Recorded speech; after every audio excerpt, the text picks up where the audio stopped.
go guitar and cumbia music. I hear the talking of the DJ. The travel witch and what does he say? I'm on a Mexican radio. I'm on a Mexican radio. Broadcasting live from high atop the J.P. White Building in downtown Roswell, New Mexico. It's Mornings with Mike Winters on 106.5 Roswell's Talk FM. Is that what I sound like when I talk? Now, here's your host, Mike Winters. And good morning, one and all. Welcome to Mornings with Mike Winters. I am he. That would be me, Mike Winters. Happy Wednesday, everybody. Welcome to the middle of the week, everybody. Hope you're having a delightful day. Got a little rain yesterday. Dude, it wasn't a little rain. I was downtown when it happened. Uh-huh. It was, you know that cartoon, the when I think it's like Porky Pig is going to California, and or maybe it's Elmer Fudd. Okay. The cartoon is he crosses over the border of California, and all of a sudden it goes from like just sunny to just rain. Yeah. That's exactly what happened downtown yesterday. It was sunny. I was just driving down the road, enjoying my time. A few clouds started moving in. I'm like, oh, it's getting a little dark. Okay, it's a little dark. Getting a little darker. And wall of water. I mean, I was parked. Actually, I even texted a friend this. I was downtown, and within 45 seconds, downtown was flooded. Wow. Within 45 seconds. It came from the east. And I know it came from the east because as I drove past the brakes of the buildings, my car would do this because the wind was blowing through the brakes in the buildings. Huh. It was nuts. Hard and quick. Exactly. Yeah. It hit hard. It hit fast. And boy, howdy did it leave a mark. Yeah, I was just got home, or was home there, and I remember, getting kind of cloudy and ominous, and my wife's like, "I'm gonna check the mail," and I'm like, "Might want to wait." Right? And she's like, "No, I hadn't started yet." I was like, "I think it has." Yeah. All I know is she went outside to get the mail. She came back. She goes, "I feel like a drowned rat." I was like, "But you got the mail, right?" Yeah. So you did get the mail, though. And I just was I like how you're all about in-game. No, dude, I was out for the entirety of it because my daughter was like, she's been having like a stomach ache for the last few days, so she was going to try to eat something yesterday. So I finally went and got her some chicken nuggets. The kid's mom sent me over there to get him some, and I was out in. For some reason, everybody decided right then that's when I have a hankering for some McDonald's because the line was out the parking lot. I was in that line for probably 20 minutes. Waiting, just trying to get through the entirety of the storm. And while I'm in the middle of the drive-through, the storm breaks, sun comes out. Next thing you know, birds are chirping. It's blue skies. I'm like, this is New Mexico, man. And then everybody's got nuggets. Yeah, and everybody enjoyed their nuggets out in the sunshine. No, but people in shorts and t-shirts were like scrambling to take in signage downtown. Just like trying to get it all in as this torrential downpour was happening. Quick.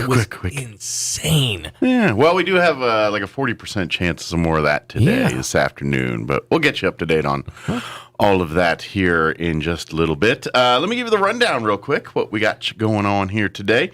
This hour, we're going to have the folks in the Roswell Chamber of Commerce join us, give us an update on what's going on at the Chamber. Folks from the Roswell Refuge will join us in the 8 o'clock hour, fill us in on a refuge update. And then in the 9 o'clock hour, Lori Schatz is going to join us, and I believe she's coming Community Farmers Market, I believe, or the community market where they do the garden. That's what it is, Community Farmers Garden. And they've got a family fun day coming up. So I think that's what we're talking about. But she'll either confirm or deny that in the 9 o'clock hour. And then the message will self-destruct. Sure. Don't want to not be listening with headphones on. That's right. Get a little painful. Yeah, it just gets smoky. Battle of the Badges is happening next week. If you're not familiar with this, it's a big fight. No, I'm just kidding. It's going down. You ever seen Braveheart? No. No, it's nothing like that. It's we have to determine it's going to be police, firefighters. Can only have one. Yeah. Right, so this is where we all break it down. So many kilts, though. And they rule for the whole year. Fire fire department comes back next year and tries again. See what happens. The moonings are awesome. But For 1 year, the fire control in our town, great. Riots, looting, stuff like that. Yeah, sure. Once we get the cops back next year, hopefully they win. although the stores do run short on blue makeup. That's true. It is true. No, what it is Vitalent's annual Battle of the Badges blood drive event. The battle is on to save lives. It's going to be happening next week at the conference room at the Chamber of Commerce here in town. It'll be Thursday, July the 15th from 1 to 6 p.m. and Friday, July the 16th from 9 a.m. to 1 p.m. You can call or text Stephanie with Vitalent at 575-840-8178. Or if you see this flyer, you can scan the QR code there. And there's a scan for Thursday, scan for Friday. And then when you get there to donate blood and you go through it, you get to decide whether your blood goes for team firefighter or team blue blood or team orange blood. Police officer. I guess red for fire department, yeah. Fire. I was just thinking fire's orange. So Yeah. Well, it can be green or blue, depending on the heat levels. Yeah, or what chemicals you spray into it. Yeah. Or how long it's burning on your hand. But anyway. Whatever intoxicants you happen to be on at the time. That's right. What angle you're looking at it. Yeah, all of that. Because I've determined that if you lean directly over the flame, you can see the blue from the fire, but not the fire, but the blue, not the fire, but the blue. And that's why that man has no eyebrows. That's why we call him Smooth Eric. That's right. But so that's coming up. So get signed up for all of that too. It is 12 minutes after 7 o'clock. I reckon we should talk about the weather. Yeah, we should. It's not as cloudy as yesterday's morning. Yeah, it's not as doom and gloom, but then again, yesterday was the doom bringer later in the day. So. Yeah, but it is still a bit cloudy out there. It is. It's not full on New Mexico like yet. Full on NM. Give it time. I feel like that's a commercial campaign. Full blown New Mexico. Full on NM. All right, 7:12. Here's your full on NM weather. I'm meteorologist Steve Hamilton with your Pecos Valley weather. Just enough moist air to get a few showers or thunderstorms going by this afternoon. Otherwise, we're expecting a partly sunny day. Fairly comfortable temperatures with our highs in the mid to upper 80s. For tonight, a shower or two in the evening and then just partly cloudy overnight with our low in the upper 60s. And then we're back to sunny and hotter weather coming up tomorrow. Our high should be near 90, mid 90s on Friday. That's your latest forecast. I'm meteorologist Steve Hamilton. Thank you, Steve. Currently 71 degrees here in Roswell. Humidity is at 84%. Winds currently out of the northwest at 8 miles per hour. We do have a 40% chance of some more of that rain this afternoon. Partly cloudy otherwise. Highs near 86 today with north winds 5 to 10 miles per hour. Tonight we're looking at a 20% chance at showers, mainly before 9 p.m., otherwise partly cloudy. Overnight low of 67 with east winds 5 to 10 miles per hour. No talk of the rain on Thursday. Sunny, high of 94 tomorrow. Northwest winds 5 to 10 miles per hour. Mostly clear tomorrow night with an overnight low of 67. South winds 5 to 10. Friday, they claim, will also be rain-free. Sunny skies with a high of 95. South winds 5 to 15 miles per hour. Friday night, partly cloudy, overnight low of 67. Then looking at your weekend, Saturday, mostly sunny, high of 92. There is a 30% chance of showers Saturday night. They do say some of those storms could have a little bit of a punch to them. Mostly cloudy, overnight low of 65. 40% chance of showers on Sunday. Once again, some of those storms could produce some heavy rainfall. Partly cloudy, high of 87. 30% Sunday night.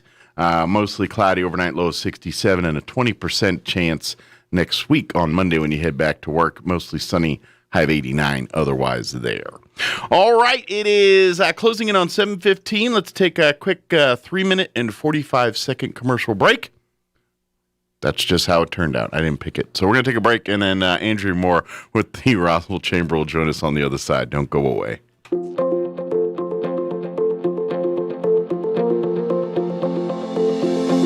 Have you ever had someone do something kind and out of the ordinary for you? How did that make you feel? I know for me, it brightens my day.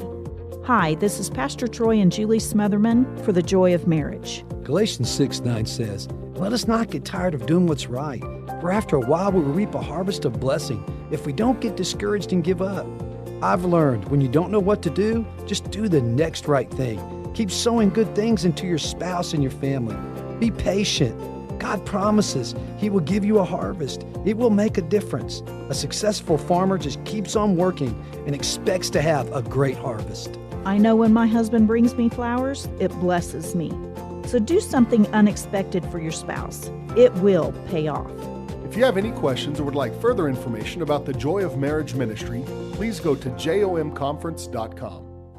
Times are changing, and today's funerals aren't always the sad and solemn events you might expect. This is Gabriel Casaus from Lagrone Funeral Chapel. Along with hymns and scriptures, today's funeral services are often filled with fish stories, country songs, and a joke or two, golf clubs and hot rods, favorite recipes, and kitchen disasters. At Lagrone Funeral Chapel, we believe a funeral should reflect your loved one's personality, passion, and sense of humor. When you lose a loved one, we're here, because at Lagrone Funeral Chapel and Crematory, we make it personal. 900 South Main, Roswell.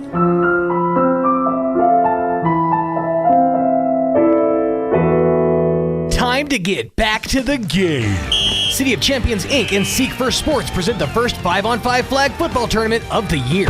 Saturday, July 24th at the new turf fields at JC Park in Artesia. With 4 age groups, 7 to 8-year-olds, 10U, 12U, and 14U, and up to 10 players per team allowed. Cost is $350 per team, with proceeds to benefit youth sports in the area and to help maintain the turf fields. Find City of Champions Tournament Artesia on Facebook to learn more. Sign up today and get ready for the action. This event sponsored by Seek First Sports. Hey, Mark. Morning, Sam. Having the house remodeled? Nah, I got termites, and they're chewing the place up. Welcome to the neighborhood. I've got them too. Really? Yeah, just had a termite treatment put in. You did? I didn't see a lot of digging around your house. That's because I went with the Centricon Termite Colony Elimination System. It's a lot easier to install than what you're doing. They just place bait stations around the house, and then the termites share the bait with each other until the colony is gone. No digging, no chemical solution, just simple protection that's environmentally responsible. Wow. Yeah, I even got a Green Chemistry Award from the EPA. Centricon, huh? I'll be right back. Hey, where you going? Tell these guys to stop digging. I'm getting Centricon.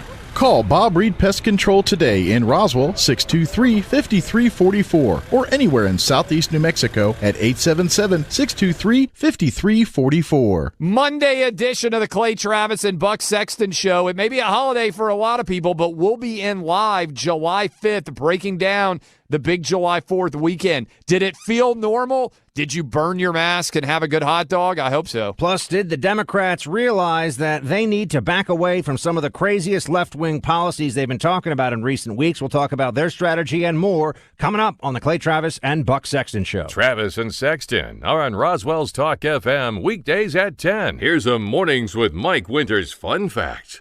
The verb form of the word run has been calculated to have almost 650 different meanings. So think about that the next time you run up your tab at the bar, and then run into a friend while you run away from the bartender. Here's Mike Winters. And good morning. It is 19 minutes after 7 o'clock, and joining us in studio this morning from the Roswell Chamber of Commerce, Andrea Moore back with us. Good morning. Good morning. How are you today? So far, so good. Came home from Denver last week just to be with the traffic that was coming in for UFO Festival. Mm-hmm. I came in town rolling in about 12:30, 1 o'clock in the morning Friday. Okay. And I have not seen so much traffic coming into Roswell ever. Yeah. Not that late anyway. Yeah, it was busy the whole weekend. It was pretty cool. Even I noticed yesterday and Monday when the festival's over, there's still a lot more folks still in town, going downtown and visiting, shopping, and doing all that sightseeing and what have you. Absolutely. So, yeah. And it's awesome. I love seeing tourists back and people in town. And you can always tell the gauge of how many tourists you have on the four corners right there at 2nd and Main. Because if they're loaded up, there's people all over town. Absolutely. And you can spot the tourists real easy, obviously, because the green, yellow sticker from the museum. Their day glow sticker. I had one Friday because we were at a family in town, so we did the UFO Fest stuff on Friday. And that was me walking around downtown with my yellow sticker and going into the businesses and shops and the museums and things like that. Yeah, my daughter was babysitting, so she took about all the little kids she was babysitting and went to UFO Festival, and of course they came back with all kinds of goodies. Oh yeah, things that glow and light up, and oh, absolutely. I was like, okay, that's my cue to go upstairs because you're on call with those kids. Although I'm kind of curious. I don't remember seeing these in there last time I went, but maybe they were and just didn't notice. They were selling a plethora of foil hats at the museum. Like if you're going to gift shop at the museum, they had your own foil hat in a box. I almost bought one just to say I bought one. Funny. I wonder how much that costs as opposed to I think it's like go $5. get a sheet of foil and yeah. But if you're not into arts and crafts, I got a feeling that's kind of probably the way to go there. Right? Yeah, so it seemed like the UFO Festival went off pretty well. Yeah. Considering that we kind of had 3 events in one. Sure. And then the weather was and so they had to make decisions kind of earlier in the week to say, hey, we're going to commit here, and whether like Saturday, I understand the decisions, but then hey, we got to do this, and they did the right decision. But, absolutely. But the weather Saturday, you're kind of like, man, we could have done this outside, I think, but well, it's better to be safe than sorry, because had they not moved everything inside, it would have been. It would have been horrible. Yeah, they made the right call and did everything, but it's just a bummer when the weather actually cooperated. Wish it was raining just so it validates that we went inside here, But, absolutely. But yeah, it was a great weekend, and I think a good reopening of Roswell after COVID here. So. Yeah. So that was fun.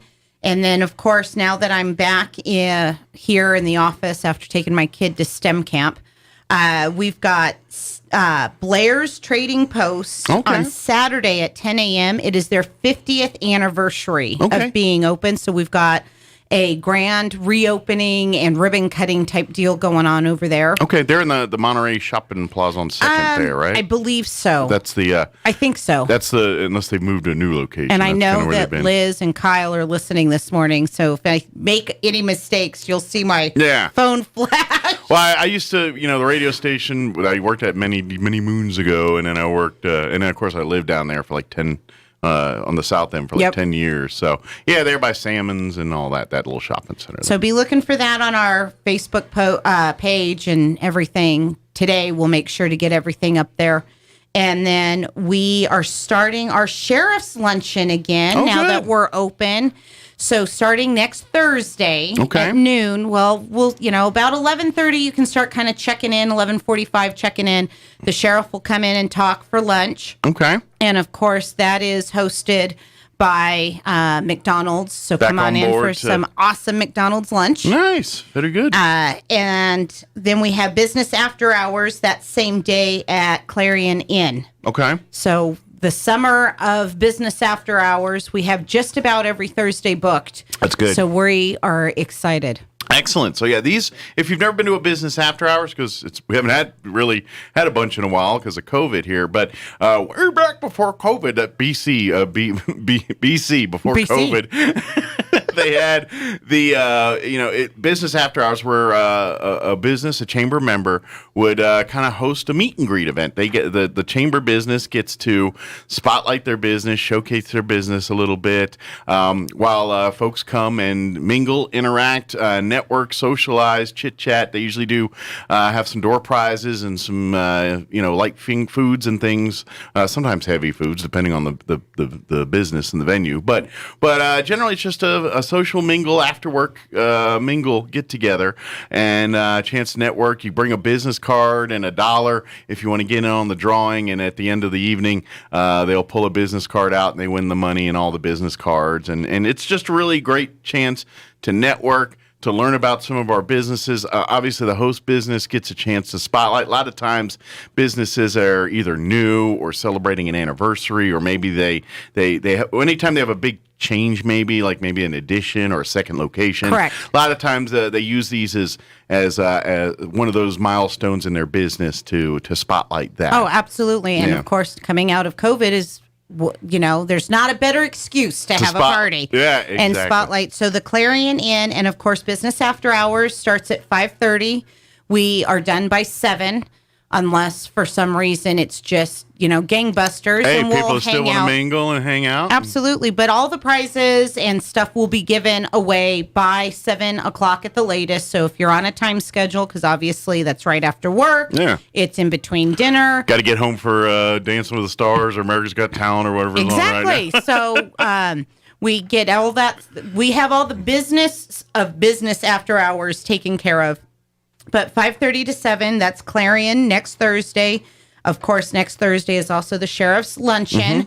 So start calling us over at the Chamber, 623-5695, and RSVP. Yes. Because we do only have so many seats available in the boardroom. And past history, especially for the Sheriff's Luncheon, is generally it fills up. So, absolutely. So please just call the Chamber, RSVP for that. Business after hours, you don't have to RSVP. Just come on out. Yeah, just show up. And you don't have to be a member to show up for either of those events. Just show up, but we do ask that you RSVP for the luncheon. Yes. Business after hours, it's for the entire community because, like you said, it's that networking opportunity for everybody, as well as to come see the business that's being highlighted and showcased. And then, of course, we don't want to forget Blair's Trading Post ribbon cutting, 10 a.m. on Saturday. Yeah, and then when they're done cutting the ribbon, go on in there and see what treasures you can find. Oh, they always have so many cool things. Yeah.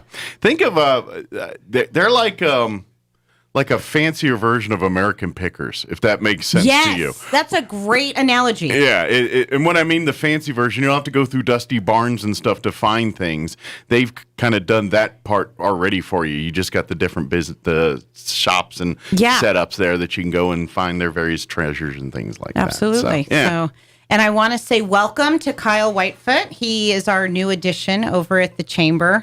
We're looking forward to having him on staff. R.I.P., sir. That's right. That's right. Pretty much, especially with Liz and I.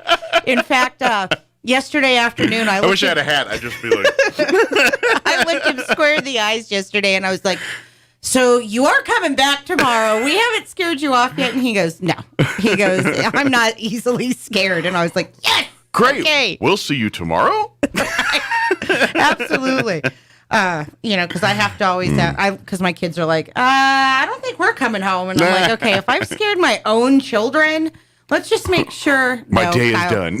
We are so excited to have Kyle on board. So he's going to take over membership. Okay. So he might be coming to your business near you pretty soon and introduce himself and everything else. So very good. Well, I imagine Liz might take him around the first time, I'm guessing. And then, absolutely. And then turn him on his own. We were showing him the ropes yesterday, and yesterday was the perfect day for a first day because it was really quiet, so we could really show him mostly computer stuff. And it's funny. We're like, so what do you know? And he's like, enough to be able to find videos. And we're like, okay, well, really all you need to know is this. And we showed him, and the phones didn't ring a whole lot, so it was a perfect day for training. Good deal. So we're excited to have Kyle on board. All right. Well, come meet him today. Come by the Chamber. And then it's going to crank up and get busy. And then we'll see what happens. But we're excited. I have no doubt that now, not that the team before was bad, but we were sad to see Brian go. Yeah. We do have to say goodbye to Brian. Has he officially moved on to... He did. His first day at Snowburger Enterprises was yesterday. Okay. So, of course, in our group text, we were like, hey, Brian, how was your day? Are you ready to come back yet? And he's like, stop. He's like, but no, we're excited for Brian. He went over to work for Nick. And so we're sad to see him go, but excited for his new opportunity because you can't ever keep somebody from taking that next step in their career. That's the whole point, is personal and growth for everybody. Absolutely. And businesses and things. And we've told Brian the door's always open if he wants to come in and say hi. Yeah. And, I'm sure on his days off, he wants to volunteer. They'll find stuff for him. Oh, yeah, I'm sure. I'm sure. Come on down. But yeah, we wish Brian. Obviously, it's not like you're not going to see him again. He'll probably be all over the chamber. Oh, I'm sure. Doing things and stuff. I'm sure Nick will send him in his proxy. Yeah, so it's not like he's like gone forever. He's correct. He's just up the street, and we're excited for Brian. And like I said, we're excited to have Kyle in. So now that gives us a little bit more of that balance. We don't have all women in the. Not that Brian's a woman. I'm not saying that, Brian, because I know he's listening this morning. But it's nice to have that mixture. And Brian did that, and Kyle's doing that because, you know, Liz and I can get a little crazy from time to time. So you got to break up that just one-sidedness. Oh, absolutely. Bring in a testosterone point of view. Absolutely. He can be that balance. And like I said, one day he's like, okay, we're good. We'll check in a month and see what he has to say. Well, if I had a hat, I'd put it down in here. Condolences, sir. So other than that, we're just cranking up and, ready to have our state open since officially as of Thursday, we're open. Not that you couldn't have seen that before. That's official.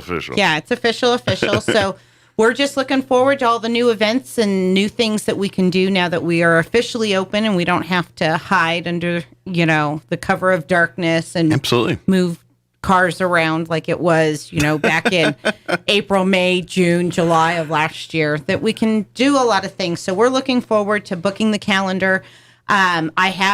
So I found out, I'm sure we all know, reading the paper and the news, that the Adult Center has raised their rates over there, as, in my opinion, they kind of needed to, as well as other city facilities.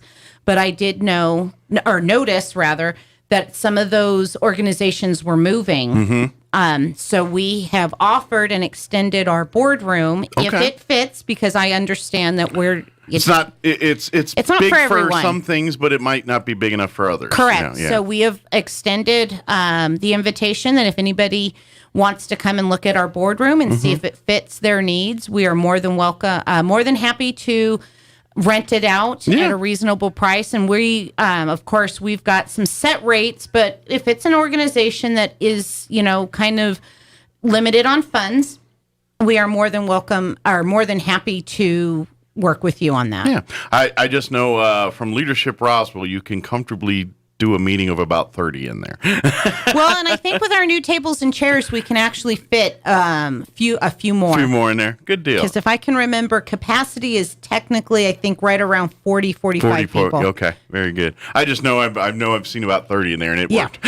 Oh, absolutely. I guess maybe Sheriff's Luncheons, that will put it to the test sometimes. Oh, absolutely. Yeah. And with our new tables, we're excited because they're a little more thinned out, and they fit a little bit better because they're not that oblong shape. Yeah. So they're excited. Updated a little bit, I guess. So we're excited to see how many people we can cram in that room. Yeah. So if you are an organization here looking for a meeting space, nonprofits, even if you are a chamber member and you're needing a meeting space for some kind of special event or things, that's kind of one of the parts of being a chamber member. You can utilize that facility. Absolutely. And as a chamber member, it is at no cost to our members. Yeah. If you are not a member of the chamber, that's where that cost comes in because we do have to pay for the lights. Absolutely. Yeah. We got to cover the cost of the chamber. But we're excited for all of those things. And, just... Once again, if there's anything that you would like to see from the chamber, give us a call. Contact us on social media, through the website. Absolutely. Because if I'm not doing what you guys want us to do, then there's no purpose for us to be around. Yeah, absolutely. Speaking of events happening at the conference room there, here's one. Yes. Next week, Vitalent is having their Battle of the Badges. I was talking Battle of the Bands last week, so now Battle of the Badges event, and this is they pit the firefighters versus the police in a blood collection, blood donation. So it's just like years past. You go to donate blood. You decide whether your blood counts towards the firefighters or police officers. It's all in fun, but maybe if you've got a family and you're split, half go police, half go fire, Correct. or however you want to do that. But anyway, it's going to be happening at the chamber next Thursday and Friday. You can call Stephanie at Vitalent 575-840-8178 to sign up. If you see the flyers around town, they've got the little QR codes on them. Correct. You can scan them for Friday or for Thursday, and that way it'll sign you up. And then once you're signed up, when you donate blood, that's when you tell them what side you want it on and all that. I think normally I haven't seen it on here, but normally they do T-shirts and all that too. I'm not sure if they're going to be doing that this year or not, but that might be COVID. That might be one of the things. They do a great job in giving, as Sean says, give your vein gravy. Sweet vein gravy. That's right. Absolutely. Because it does save lives. I've noticed there have been a few accidents around town lately, so that goes to save those lives. Yeah, I think I remember hearing in the past something like about the time you donate your blood and everything, about a week later, it's going into somebody's body on average. There to that now, and of course, if you have the O blood types, even the positive or the negative, they're both in demand for because one's universal to give. Correct. The other is universal. Very rare. Yeah, but it's also they use in some kind of surgical procedure or something. There's something in there that they have a benefit for. Yeah. But it doesn't matter what your blood type is. Everybody, because they'll please use donate. it no matter what. And if you don't know your blood type, you'll find out the first time you donate blood, because after they give you a thing, they'll tell you your blood type and all that good stuff. Yep. Military told me mine, but yeah, I know mine. I had surgery when I was very, very little, and so my parents have just always told me. That's why I found out my wife's blood type before I married her. Now I know I've got a reserve in case she's the same blood type I am. Oh, there you go. So now I got a reserve in case. Oh, so you can do vein to vein transfusion. Yeah, if I'm you like, need. hey, I'm dying. So get it off her. She's got the same blood type. I'm sure she'll appreciate that. That's why I married her, for her blood type. There you go. Well, there's to each their own. Yes, I'm just kidding. But yeah, it's a great way to help out and get involved. So please sign up. And it's actually very easy. I know a lot of people get scared or this and that, and I understand. I'm not a fan of people sticking things in my arm and taking my stuff away from me. I get it too.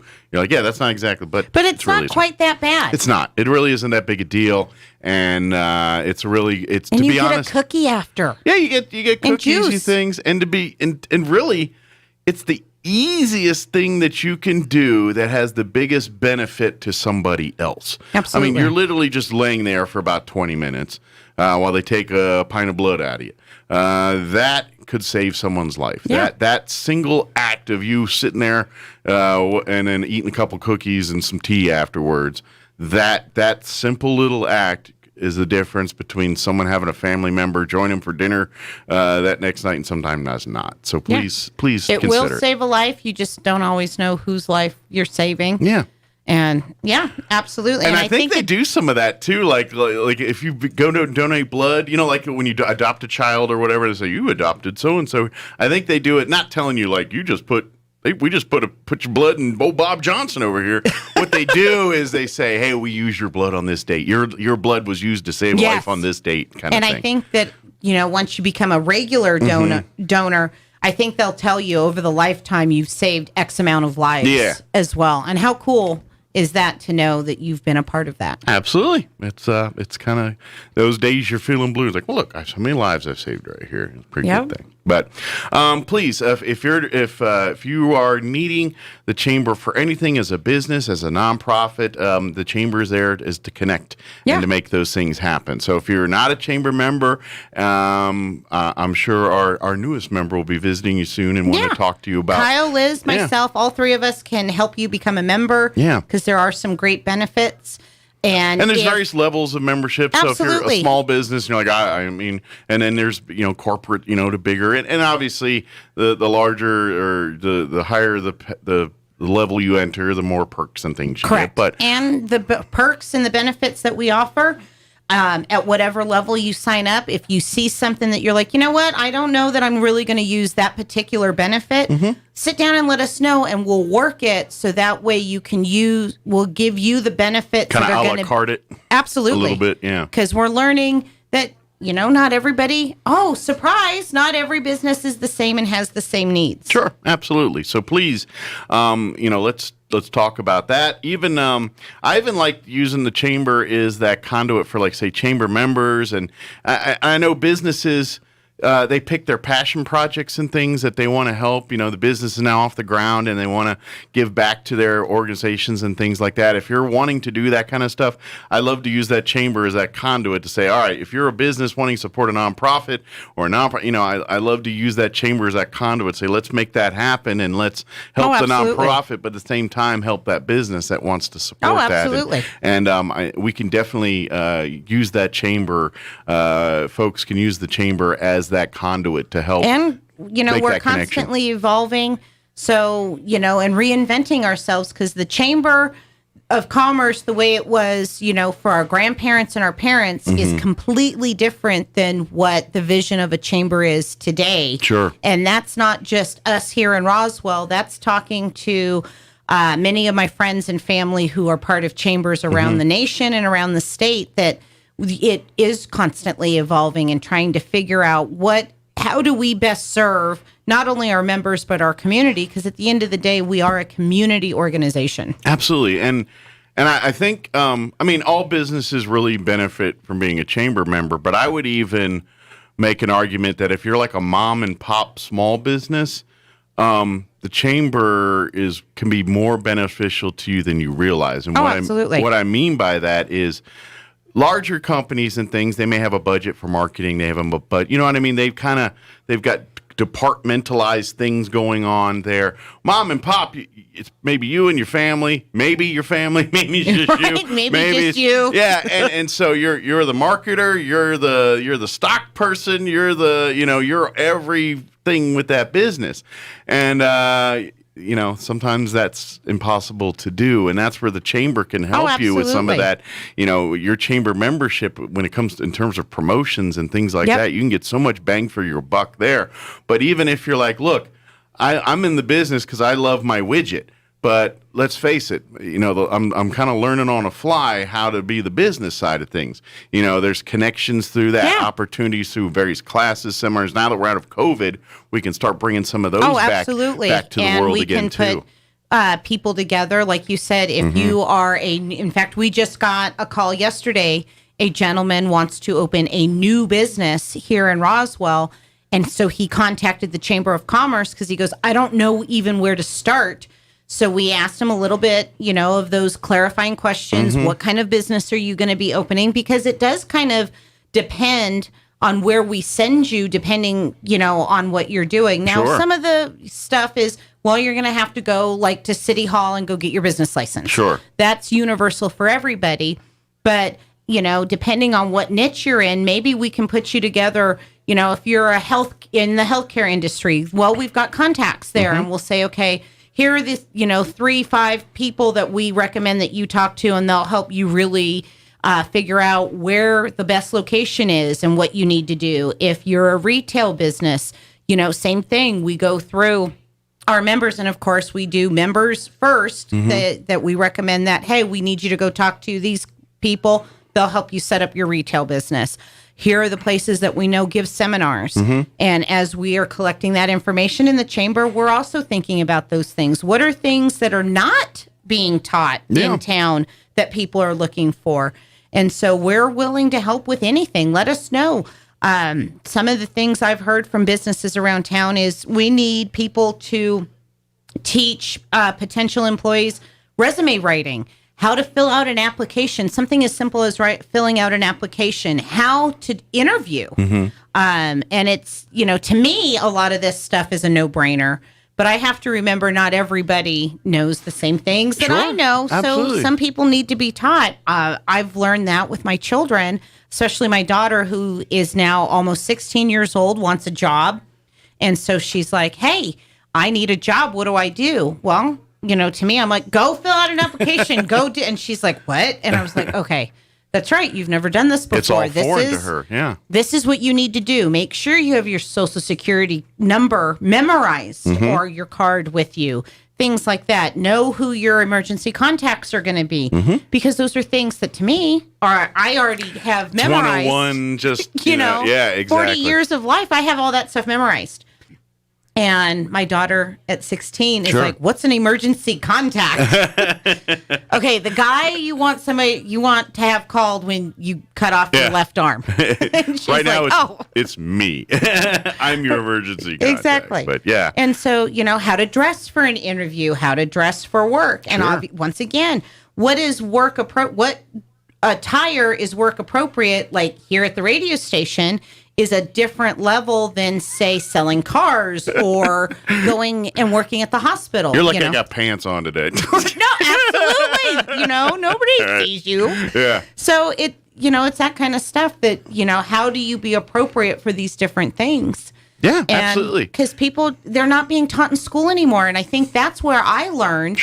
Was in high school. It was this little class called home economics. Yeah, absolutely. And it's no different, as we become adults and things. It's whatever experience you have is where your expertise lies. And we understand, especially with small businesses, they're like, that maybe they make the great cakes or whatever it is they make, but that their passion is that. And you're like, well, how do I make this into something marketable that I can make a profit from? And unfortunately, and that's why small businesses have that success fail rate that's so high, because a lot of times people don't think they think they have the dream because they make an awesome cake, but how do you get that to the world? Exactly. And that's where it doesn't succeed. Absolutely, and that's where the chamber can help with that. And that's connect exactly those where dots. the chamber fits in, is that we can help put those pieces together. Absolutely. So please utilize that. Ask about that if you want more information about that.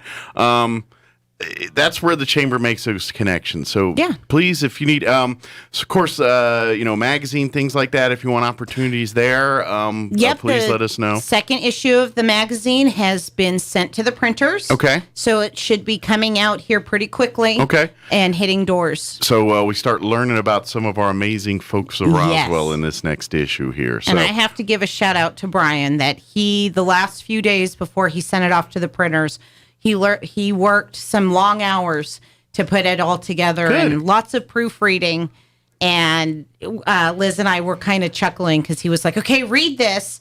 And once again, there's a reason that you have proofreaders and you have more than just one person look at it. Sure. Because we all looked at the same thing, put it down, came back, and then found... It's like you remember those Febreze commercials where they say you've gone nose blind to things? Oh, it's kind of that way. Where if you're staring at the same thing over and over, you almost don't notice the mistake, even though you looked over it 4 times. But it just it's fine in your brain. And someone else looks who hasn't been staring at it for an hour. I'm like, dude, you spelled leg wrong. Yeah, and that's... or the because your mind knows that it's supposed to be the dog, not the dog. Yeah, right, exactly. And so you gloss over that, but when you put it in print and it shows up at your doorstep, you're going to go, what? Why are there 3 thes in this sentence?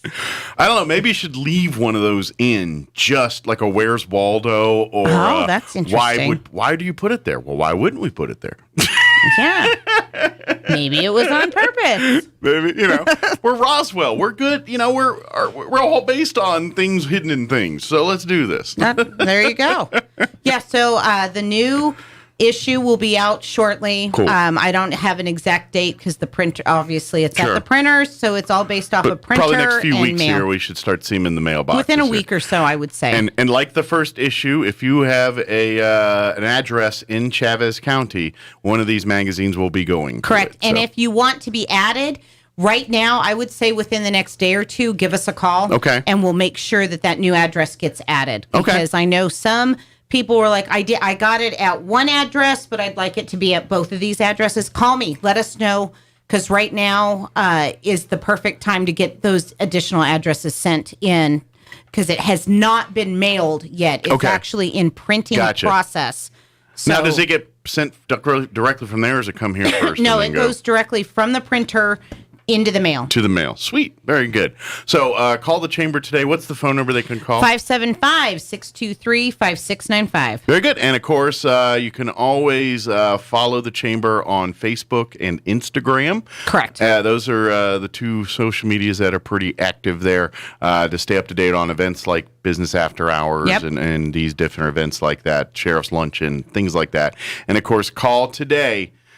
Sooner rather than later, because 1 week from Thursday, tomorrow, will be the Sheriff's Luncheon. And I tell you, those in the past filled up. Since this one's just kind of getting underway, you might slip in under the radar because I didn't know they're back. One of those moves. But call the chamber this week, RSVP your slot. Get a chance. If you've never been to one, of course, McDonald's puts out the great food, and then Sheriff just kind of sits there and answers questions, just gives updates. He usually does a really good job of opening up with an update of, hey, this is what's been going on in the county, and I'm sure he'll have a lot to go over since we haven't had been a couple year and a half here, so. Yeah, and then, of course, bring your questions. If there's anything that you want to ask the sheriff, anything, he is very open, and he'll take any questions. Yeah, trust me, I've asked him a bunch.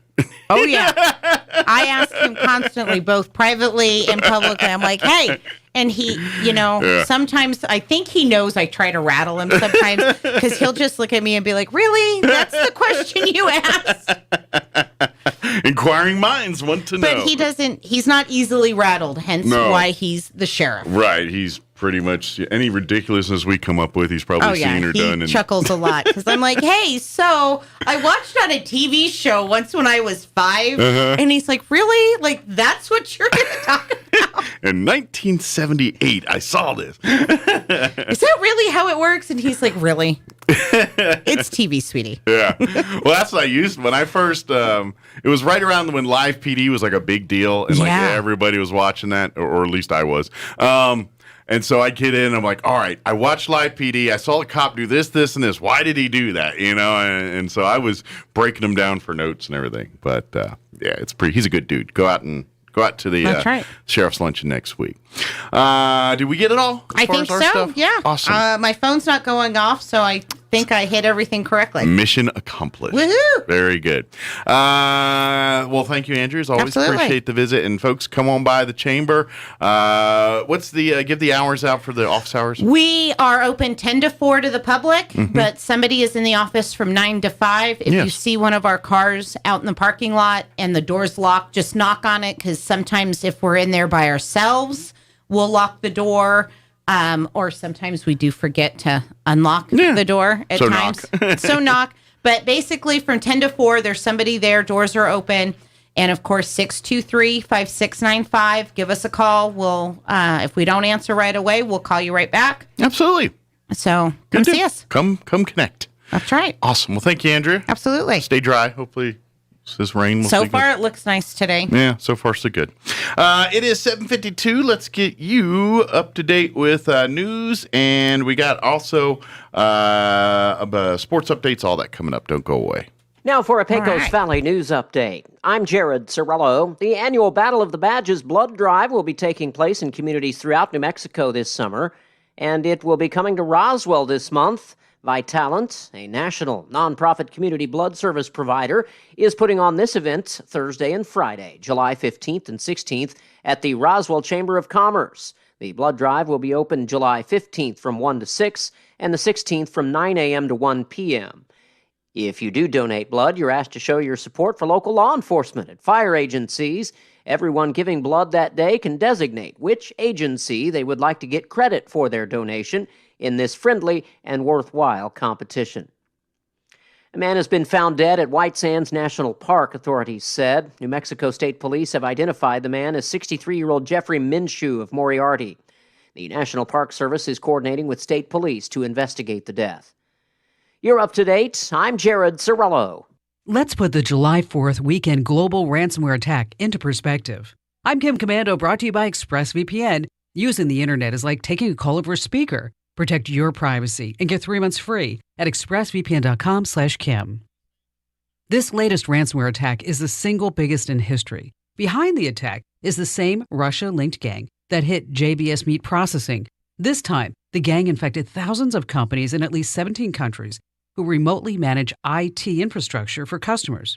Those companies are still paralyzed, but the gang is now offering a sort of universal software key to unlock all the frozen systems at once in exchange for $70 million in Bitcoin. The FBI says that the attack is so big that it can't respond to every victim. As for President Biden, he says he will, quote, respond, whatever that means, if someone can prove Russia is behind the attack. In other words, we're on our own. Get more tech news 24/7 at commando.com. When Simply Safe Home Security's founders, Chad and Eleanor Lawrence, designed their first security system in their kitchen, they did it for a very personal reason. Their friends had just had their home broken into. They were struggling to find the right security system that was simple to set up and would make them feel safe again. Making people feel safe is what Simply Safe has been doing ever since that moment 15 years ago. A passion to protect people not only drives every engineering detail in its products, but it motivates every interaction with its customers.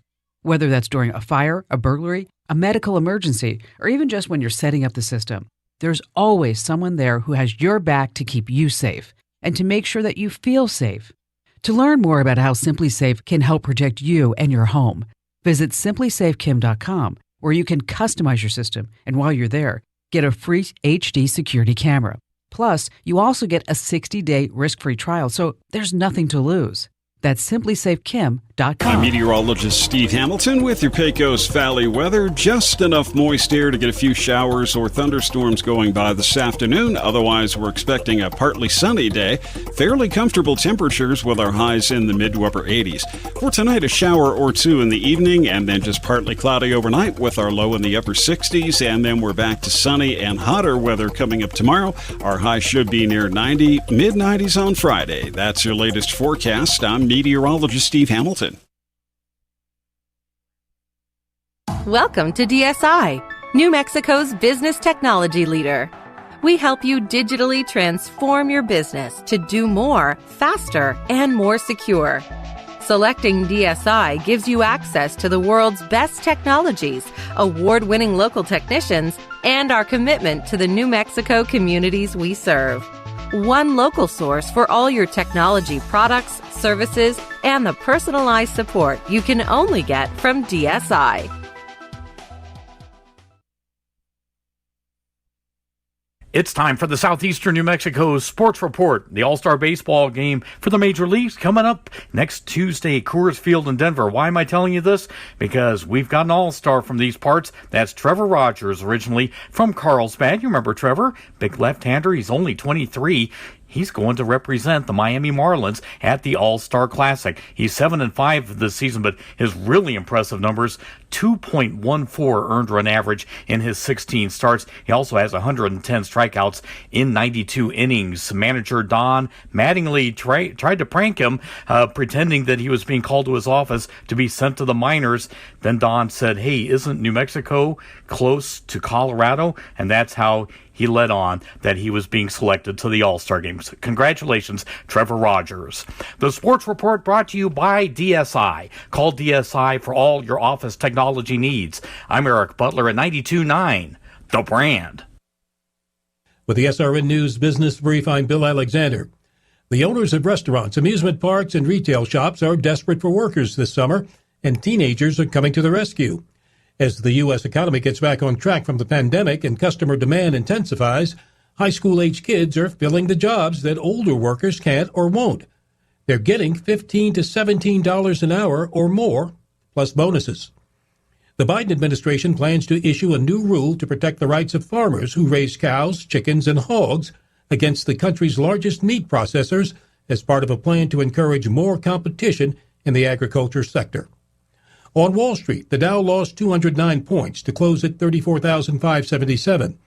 The Nasdaq gained 24 to 14,663, and the S&P 500 dropped 8 points to 4,343.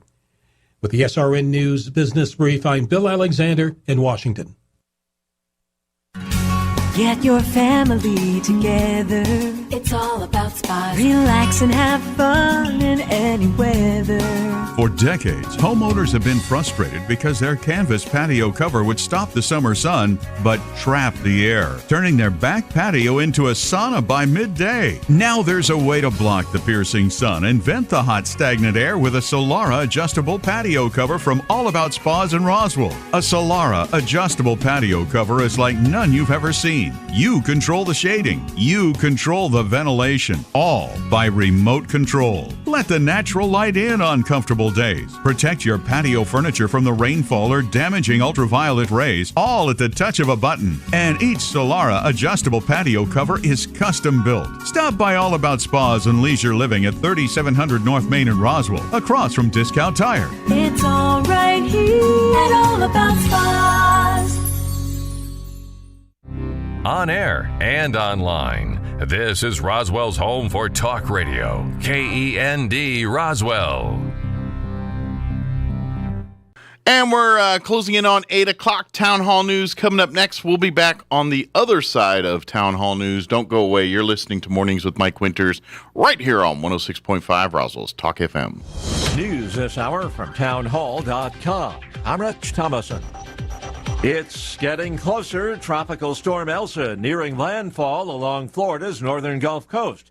The storm is expected to blow ashore later this morning. National Hurricane Center Director Ken Graham says the expected path of the storm has it bumping along just off Florida's west coast into Wednesday morning, bringing high winds, storm surge, and heavy rain to the more than 3 million people in the Tampa Bay area. The Tampa Bay metro area, Ruskin, you start getting really close to these areas, St. Pete. The storm is expected to come ashore north of the bay, then move from the southwest to the northeast across the state into coastal Georgia. Later tomorrow afternoon, overnight through Georgia, and then by 2 p.m. on Thursday, we're up there in North Carolina. I'm Tim McGuire. And despite the weather, crews continue working in the debris of that collapsed condo building in Surfside, Florida. The death toll now 36. 109 people are still unaccounted for.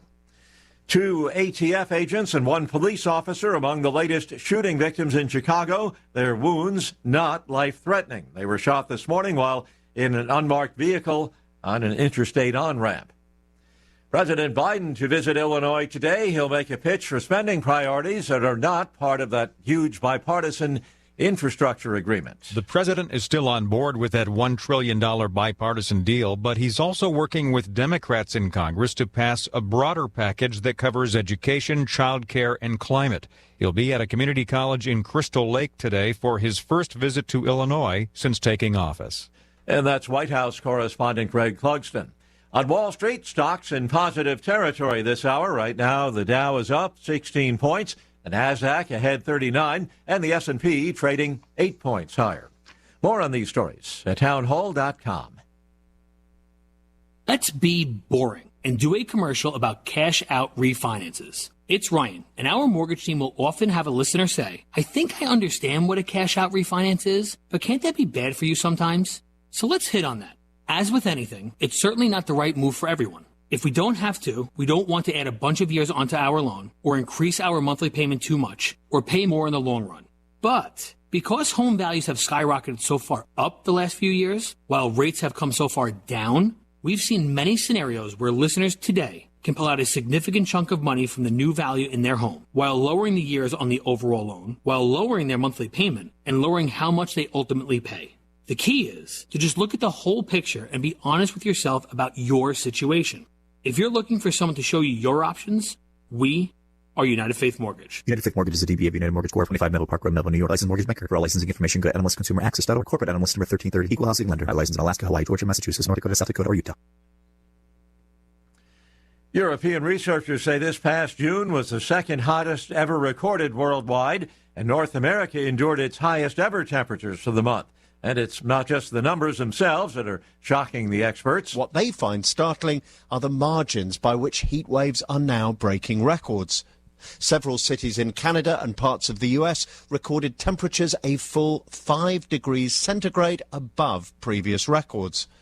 The Met Office says its initial calculations suggest the odds of that happening without climate change are very low indeed. It points to an escalation not just of extreme temperatures, but of extraordinarily extreme temperatures, says one senior Met Office scientist. That's the BBC's Justin Rolat. Authorities have locked down a Chinese city bordering Myanmar, shutting most businesses, requiring residents stay home amid a fresh outbreak of COVID-19. News and analysis at townhall.com. Some of the 11 people involved in an hours-long armed standoff with police along I-95 in Massachusetts last weekend have been arraigned. The purported leader, 29-year-old Jamal Tavon Sanders Latimer, also known as Jamal Talib Abdullah Bey, told the judge he didn't understand how the charges could be brought against him. The first to appear, 40-year-old Quinn Cumberlander, told the judge he was a foreign national who cannot face criminal charges. 10 men and a 17-year-old juvenile face charges including unlawful possession of a firearm and ammunition and use of body armor in commission of a crime. They say they are members of a group called Rise of the Moors. I'm Mike Gracia. Haiti's president has been assassinated in an attack on his private residence. The interim premier calls it a hateful, inhumane, and barbaric act. Haiti's first lady, shot in the overnight attack, is hospitalized. More on these stories at townhall.com.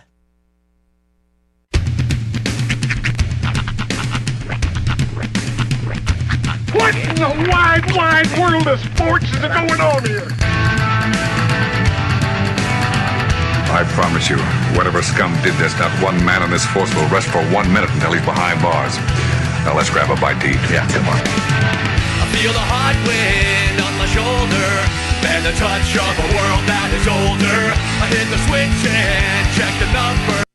Leave it on and then I slumber. I hear the rhythm ringing through it. Flamenco guitar and cumbia music.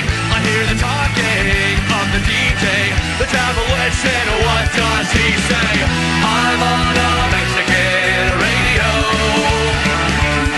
I'm on a Mexican radio. Broadcasting live from high atop the J.P. White Building in downtown Roswell, New Mexico. It's Mornings with Mike Winters on 106.5 Roswell's Talk FM. Is that what I sound like when I talk? Now, here's your host, Mike Winters. And good morning. It is 6 minutes after 8 o'clock. Welcome to hour number 2. Das Dus. Of Mornings with Mike Winters, right here on 106.5 Roswell's Talk FM. Happy middle of the week, everybody. Halfway day. That's right. Welcome to Wednesday. Hope you're having a great day so far. Looks a little brighter out there than it did an hour ago. A bit. Just a tad. A few less clouds. A little more blue. That's the weird thing, though, about Roswell. Is southeastern New Mexico in general, this is like one of the only places where I've ever experienced sun rain. Yeah. Wherein it can be bright and sunny and still pouring down rain. Yeah. It's one of the weirdest things. You don't get that many other places. I got actually on Saturday, when we were up by Fort Stanton area and all that. Yeah. Alto, driving around there between Lincoln and Capitan. And it was pouring all through. Oh, that's terrifying on those switchbacks? Yeah, we were pouring up through Alto in that area. But the weird part was when we kind of drove more into Rio Dos, there was like it was weird. It was like we were in Alto and then we came up to a T stop and then we turned right. And right there was the rain line because you were on the road to turn, pouring. We turned on the road and it was not raining. It was very weird. And I was like, oh, and it was, the weird part was the road was dry. I mean, it was like, it didn't even rain there, and we're literally standing at the stop sign in pouring rain. We make a turn, and the road is dry. It was like cartoon. Yeah, exactly. That's what was happening yesterday. Like I was sitting in the drive-through at McDonald's, and sun shining bright outside, and I just look out my window, and it's just pouring still. Like I look over the clouds, behind me. They're way behind me, but it's still pouring down rain, and it's just sunny and bright. I'm like, what? It's the weirdest phenomenon. Yeah, it's New Mexico. Only in a place like New Mexico. Yes. We do have a chance for more rain today. We'll get you up to date on all that here in just a little bit. Also scheduled to have the Roswell Refuge join us this hour as well. So if they drop by, we'll chit-chat. And if not, we'll just chit-chat. Do more of this. Yeah. I watched all of History. Finished that last night. Did you? Yeah, so maybe I can chit-chat about that. How was it? It was all right. I liked it. I enjoyed it. I was, as a guy who grew up in an era of Kiss, I enjoyed it. Am I like a huge Kiss fan? No. I mean, one or two of their songs are fine. Okay. I mean, I know I'm not a part of the Kiss army. Sorry. Same. I mean, and that's the thing. I get it. They're talented guys. I never really understood the fervor. I mean, then they don't really even fit the face paint either. They're not like rock out hardcore guys.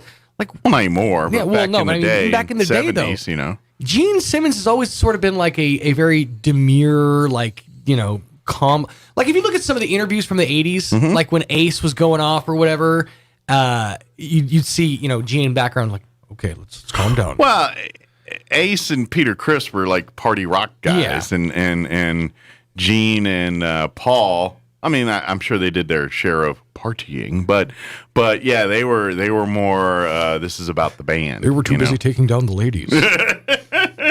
One of my favorite drops from the show I listened to called The Bonfire. They actually had Gene Simmons on, and he said, "She takes it too." It's one of my favorite drops ever.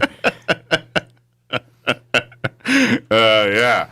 But I you know me, and I love the history of every. You know, I'm like, I don't care about this subject, but I love the inside baseball of the subject. Absolutely, I'm a mark for all those. Like, so. the absolute, like, fatal breakup. I mean, I'm sure there's a lot behind that. You know, the split at the beginning. And it's so sad that you've had a band for like 35 years and they're still considered the new guys. That's got to rub you some salt in your wound. Yeah. It's like, you guys are the replacements, right? Yeah, we've been here for a generation, but yeah, we're the replacements. Well, it's the fans, you know, because the fans are just, they want their, you know, it's got to be this way or this, you know. If it's I don't know. Def Leppard managed to get him over Steve pretty quick. You know. It was like 2 years after the fact, and they brought Viv in, and everything was fine again. Well, you know, some bands do it better, and others don't. It just kind of. Of course, Def Leppard doesn't have a Def Leppard army. Well, yeah, there's a difference between a Kiss fan and a Def Leppard fan. You know, depends on who you ask. Well, many of their fans have access to purses and usually straight razors. I'm just saying. Tell me your wife wouldn't kneecap somebody. My Def Leppard fans don't spend 12 hours doing makeup. I'm just going to keep my mouth shut on that. No. Kiss fans spend 12. Def Leppard fans, you know what I'd love to see? I would love to see, like, Kiss fans and Juggalos come together for, like, one mass festival. Like, there's just the paint party. There you go. Face paint festival, something. I don't know. Sponsored by Michaels. That's right. Do they do face paint? I don't know. They do Close Neighbor Less. They do all sorts of stuff. You can get, you know, hot glue guns, some feathers. Well, I got to imagine there's some of those projects going on in a Kiss outfit. Mm-hmm. Glue guns and feathers. Are you ready? We're doing crafts today. Detroit Craft City.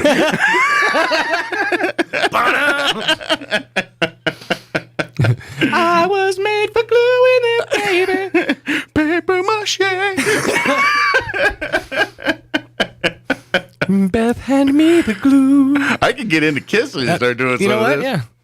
Kiss craft songs. Why didn't Weird Al do more Kiss spoofs? That's a good question. He was far too busy focusing on Al, on Michael Jackson. I know. Should have started going some Kiss songs here.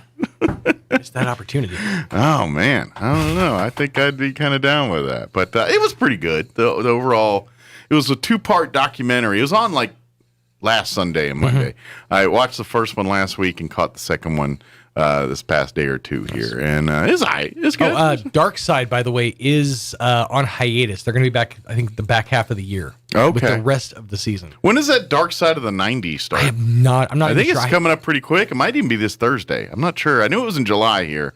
But I can't remember if it was the back half or the middle or beginning of July. What I want to see is a trailer for that show, because they always, inevitably with the trailers for the Dark Side series, they show, you know, what the episodes are going to be. Mm-hmm. Like they do a rundown of it. It's going to be this. I would love to see just what topics they're going to hit. Yeah. I mean, I'd imagine, you know, Monica Lewinsky, Lorena Bobbitt. There's the Branch Davidians. There's just so much, you know, you can get into. And I think they get a lot into the music side too, with grunge and moving in and all that stuff too. So I don't know. Yeah, Kurt Cobain, that whole thing. But I guess it's not going to be the happy, punchy one with with all the Nancy Kerrigans and everybody else doing their little bits and comic I don't think you're going to see Danny Bonaducci doing a talking head in this one. Yeah, Tanya Harding's not going to give us a rundown of her favorite funny things. That was like a single-handed source of income for a lot of the washed-up, famous people from the 90s for a long time. Like, how does Danny Bonaducci make money now? I mean, I assume royalty checks, but... Well, he was a radio guy for a long time. Is he still in radio? He might still be. Yeah, he did radio for a long time. I'm not sure he's still I knew he was... I bet he's got a podcast, or maybe he's on the air somewhere if he doesn't have a podcast, or vice versa. Something. Podcast. I'm sure he's doing something like that. So, because he had his own show. He's not wrestling anymore, that's for darn sure. Well, he had his own show, like on MTV or VH1 or one of those shows, didn't he? Like at Breaking Bonaducci or something? Oh, yeah, he did. Yeah, it's one of those kind of shows. It looks like he's showing off artwork. Oh, is he an artiste? Maybe. He's pointing out the fact that him and Van Gogh look very similar. That's always just a tweet. There's one difference. Oh, yeah. It depends on how committed he is to his craft. I mean, if you want to cut the ear off, go ahead and cut the ear off. Bonaducci can still wear eyeglasses. Can wear eyeglasses, Van Gogh. He just has to use some tape. And now we're back to craft. He needs a Mr. Peanut monocle. Too soon on the Van Gogh joke? Nah, I'm good. All right, it is 8:15. Let us get you up to date on the weather. Don't look up when you got a monocle on. I'm meteorologist Steve Hamilton with your Pecos Valley weather. Just enough moist air to get a few showers or thunderstorms going by this afternoon. Otherwise, we're expecting a partly sunny day. Fairly comfortable temperatures with our highs in the mid to upper 80s. For tonight, a shower or two in the evening, and then just partly cloudy overnight with our low in the upper 60s. And then we're back to sunny and hotter weather coming up tomorrow. Our high should be near 90, mid 90s on Friday. That's your latest forecast. I'm meteorologist Steve Hamilton. Thank you, Steve. Currently 72 degrees here in Roswell. Humidity is at 82% with winds out of the northwest at 7 miles per hour. We do have a 40% chance at some showers and thunderstorms this afternoon. Otherwise, partly cloudy. Expect highs around 86 today with north winds 5 to 10 miles per hour. Tonight, 40% chance of showers and thunderstorms, mainly in the early evening hours. Partly cloudy with an overnight low of 67, east winds 5 to 10 miles per hour. Thursday, no talk of rain, but warmer. Sunny skies, a high of 94 tomorrow. Northwest winds at around 5 miles per hour. Tomorrow night, mostly clear skies with an overnight low of 67. Winds being out of the south at 5 to 10 miles per hour. Friday, no mention of rain on that day either, but another sunny day with highs in the mid-90s, 95 is what they're talking about. South winds 5 to 15 miles per hour. Looking at your weekend, Saturday mostly sunny, a high of 92. Saturday night, there is a 30% chance at rain showers. They say some storms could produce some heavy rainfall.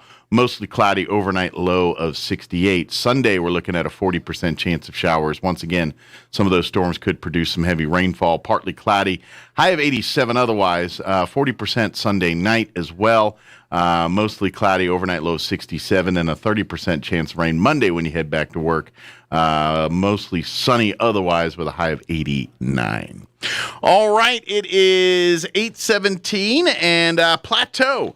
Have you asked about their app-based service called Plateau Stream yet? With it, you can enjoy all of your favorite Plateau channels on multiple devices within your home. Also, with this service, you have a cloud-based DVR that will you can access from most devices inside your home. With that, you get the start back look. So you want to pause, go. It's like, hey, pause that, going to go get some chips, or got to go to the bathroom. You can do all that, fast forward the commercials, all that good stuff. Plus, Plateau Stream also has subscription video on demand. So if you nothing on TV at the moment, you can check out their archive of movies and television for you there through their on-demand service. For more information and to learn about Plateau Stream and to sign up for this service, visit their website today, www.plateau.tv/stream. Again, that's plateau.tv/stream. If you're wondering how do you spell plateau, Plateau. Plate with an AU at the end. Maybe that'll help you remember it there. PlateauTV./stream. All right, it is 18 minutes after 8 o'clock. Let's go ahead and we're going to take a commercial break, and then we'll be back on the other side. I have not seen anybody from the refuge yet. If the Roswell Refuge comes by, we'll chit-chat. If not, We'll chit-chat about other things. Don't go away. You're listening to Mornings with Mike Winters. If you're a person who has more to do than you have hours in your day, and everything seems to take priority over your own health, then you're going to love the Loveless MyChart Secure Patient Portal. You can message your doctor, make an appointment, or view lab results anytime, day or night, on your computer or smartphone. Print a list of your medications at the click of a mouse, or even compare previous tests to map your health progress. Loveless MyChart connects you to better health. Anywhere, anytime. Travis Hicks Richland Auto Group coming to you from the Twilight Zone. I don't remember being more excited about a July than I am about this one. July 4th celebrates the issuance of the Declaration of Independence, a document that pronounced the original 13 colonies in America as free from the tyranny of Great Britain. The second sentence of the Declaration states that all men are created equal and are endowed by their Creator with certain inalienable rights, among them life, liberty, and the pursuit of happiness. Isn't it amazing that 250 years later, those words still have so much meaning? Richland will be celebrating our independence from tyranny all month long. In July, your vehicle purchase at either our GM or Dodge store will come with a Bible to remind us to whom we owe our lives, an American flag to remind us that we are all free from tyranny in America, and an entry to win an AR for those who choose to celebrate and defend our pursuit of happiness. To win the gun, you can enter on our Facebook page, our website, or by buying a car this month. Life, liberty, and the pursuit of happiness. Part of why you should ride for our brand. Richland, where service is job one. Capital Cafe in Roswell offers authentic and highly rated New Mexico food. Explore their amazing menu featuring huevos rancheros or asado with eggs or their green chili stew. And you can't forget their award-winning green chili cheeseburger, all made from scratch using their finest and freshest ingredients. Open for carryout with curbside delivery or limited dine-in. Just call ahead 624-2111. Martine's Capital Cafe, always pleasing the most refined palate. Open Monday through Saturday from 6 a.m. to 8:30 p.m. at 110 West 4th in Roswell. This is Renee. Happy to be here. She's not some influencer. She's more of a groundbreaker, turning her 4-acre lot into a little slice of heaven behind the wheel of a John Deere 1 Series tractor. Renee runs with us because the most important job is the next one. That's all I got. Nothing runs like a Deere. Hear Renee's story at Deere.com. Stop by Pecos Valley Equipment in Artesia or Roswell, or visit us online at pecosvalleyequipment.com. Bull riders, prepare yourselves for 2 days of back-to-back bucking.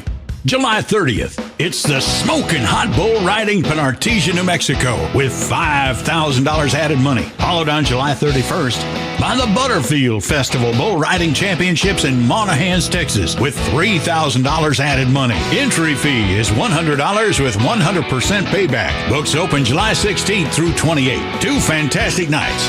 Double the bucking, double the chances, double the fun. $1,000 bonus for the high point average for both nights. Fields limited to first 40 riders for each event. The Smoking Hot Bull Ride at the Artesia, New Mexico Council Arena. July 30th, followed on July 31st by the Butterfield Festival Championship at Ward County Arena in Monahans, Texas. To enter in Artesia, call 575-703-5455. To enter in Monahans, call 432-202-1119. What's more American than a flavor vacation? The all-new barbecue dogs at Wiener Schnitzel in Roswell. Head for Texas and get an all-beef dog topped with chopped onion, shredded cheddar cheese, grilled onions, and Sweet Baby Ray's barbecue sauce. The Carolina's an all-beef dog topped with chopped bacon, American cheese, pickle spear, grilled onions, and new Carolina Gold barbecue sauce. Or head for Kansas City and get a Polish dog topped with chopped onion, new beer mustard, grilled onions, and Sweet Baby Ray's barbecue sauce. The Taste Bud Road Trip is on now at Wiener Schnitzel on North Main in Roswell, the most wanted wiener in town. Being in the Army National Guard is about more than just serving your country. It's about being there for your community when your neighbors need you most. The Army National Guard makes college affordable. Serving part-time lets you attend school full-time while you take advantage of education benefits that can help you graduate debt-free. If a civilian career is your goal, serving part-time allows you to work at a full-time job. The skills, qualities, and contacts you'll develop in the Guard can open doors to a great civilian career. Want to serve but worried about being away from friends and family? Part-time service in the Army National Guard allows you to serve close to home. Serving in the Army National Guard lets you have the life you want while you enjoy the many benefits of serving your community and nation. You owe it to yourself to learn more about how the Army National Guard can fit into your life. Visit NationalGuard.com. Sponsored by the New Mexico Army National Guard. Aired by the New Mexico Broadcasters Association and this station. Monday edition of the Clay Travis and Buck Sexton Show. It may be a holiday for a lot of people, but we'll be in live July 5th, breaking down the big July 4th weekend. Did it feel normal? Did you burn your mask and have a good hot dog? I hope so. Plus, did the Democrats realize that they need to back away from some of the craziest left-wing policies they've been talking about in recent weeks? We'll talk about their strategy and more coming up on the Clay Travis and Buck Sexton Show. Travis and Sexton are on Roswell's Talk FM weekdays at 10. Here's a Mornings with Mike Winters fun fact. The word gorilla is derived from a Greek word meaning a tribe of hairy women. Mike recommends that if you see a tribe of hairy women, you don't call them gorillas. Here's Mike Winters. Might also be when you come across a group of women and you refer to it as a tribe. Yeah. That might also Pack, get you a little tribe, probably all those are frowned upon. I guess squad is the only acceptable answer in this day and age. True. Which I still don't get that. Squad? I mean, I understand it, but it does not sound cool. Hey, me and my squad. It just does not sound cool. Yeah, but who are we to decide, though? I mean, who said that fleek was cool, but all of a sudden that became a thing? You know, I just when I hear it, I have unironically called money Skrilla before. I just feel like if you say "here, my squad," there's like 4 people that kind of step to the side of you with their arms crossed and like they're ready to. I always picture what happens is they're all lined up behind me perfectly, and then they step out V style. Mm-hmm. My squad. Yeah. Usually one person with a spray bottle for some reason. Yeah. Mm-hmm. That's exactly what I picture. Absolutely. With a flare behind it. Wow. Yep. You know what? One thing I hate about this time of year? It's mongoloid fly season in the. It's like you gotta be careful with that word, man. You can't just toss that one out. They have these big, giant mongoloid zombie flies that fly around here. I only see them in this building and and at Dairies. That's like the only 2 places I see these massive flies. And I only got sidetracked because one just streaked by. They're super slow though. You can kill them with your hand. I know. Well, that's it. Super satisfying too. Sometimes they are a little, they're a little evasive, and it makes you mad because they're flying like blimps compared to the other ones, and then you miss, and you're like, "It's true, dude." Yeah, but when you strike it down, you feel like you just took out a dirigible. Yeah, it's kind of nice. Well, and I always come equipped just so people know. That's the thing. He's got 2. He's got like the standard issue equipment fly swatter. Yes, I have our free fly swatter I got from one of our sponsors at one point or another. I just got that it was. I don't even know where that came from. It's shaped like a house. It's to kill house flies. Yeah. But in case we got bigger variety, I got my Shmoo.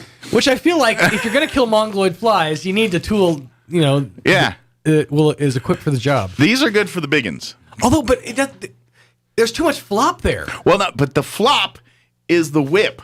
And it creates more, because even to us, it doesn't sound as deadly. But in the world of the fly, it gives a little snap in there, so it's more forgiving. So you can get a real whack on with this thing. Fair enough. I just want to let the phrase get your whack on. Yeah, marinate that a little bit. Marinate that. The reason the fly swatter has holes is for wind resistance. See, that's going to push wind towards the fly, letting it know that it's... Where'd that go? Letting it know. This is like that one episode of Breaking Bad. Letting it know that you're after it. It's right there. Oh, see? Now you whooshed it away, and now it knows that you're after it. Yeah, this is good for striking when they're on surfaces. Right. This isn't good for waving and wafting. I would recommend holding it a little. Actually, no. You know what you should do? Do a reverse. Exactly. See how much more grip and. Hang on. Oh, he like sat there and waited for you. You stunned him with the first one. And then this is happening in real time, people. I got to re-shmoo up. Sacrifices were made, but you definitely... Oh, no, he's still stunned. He's still going?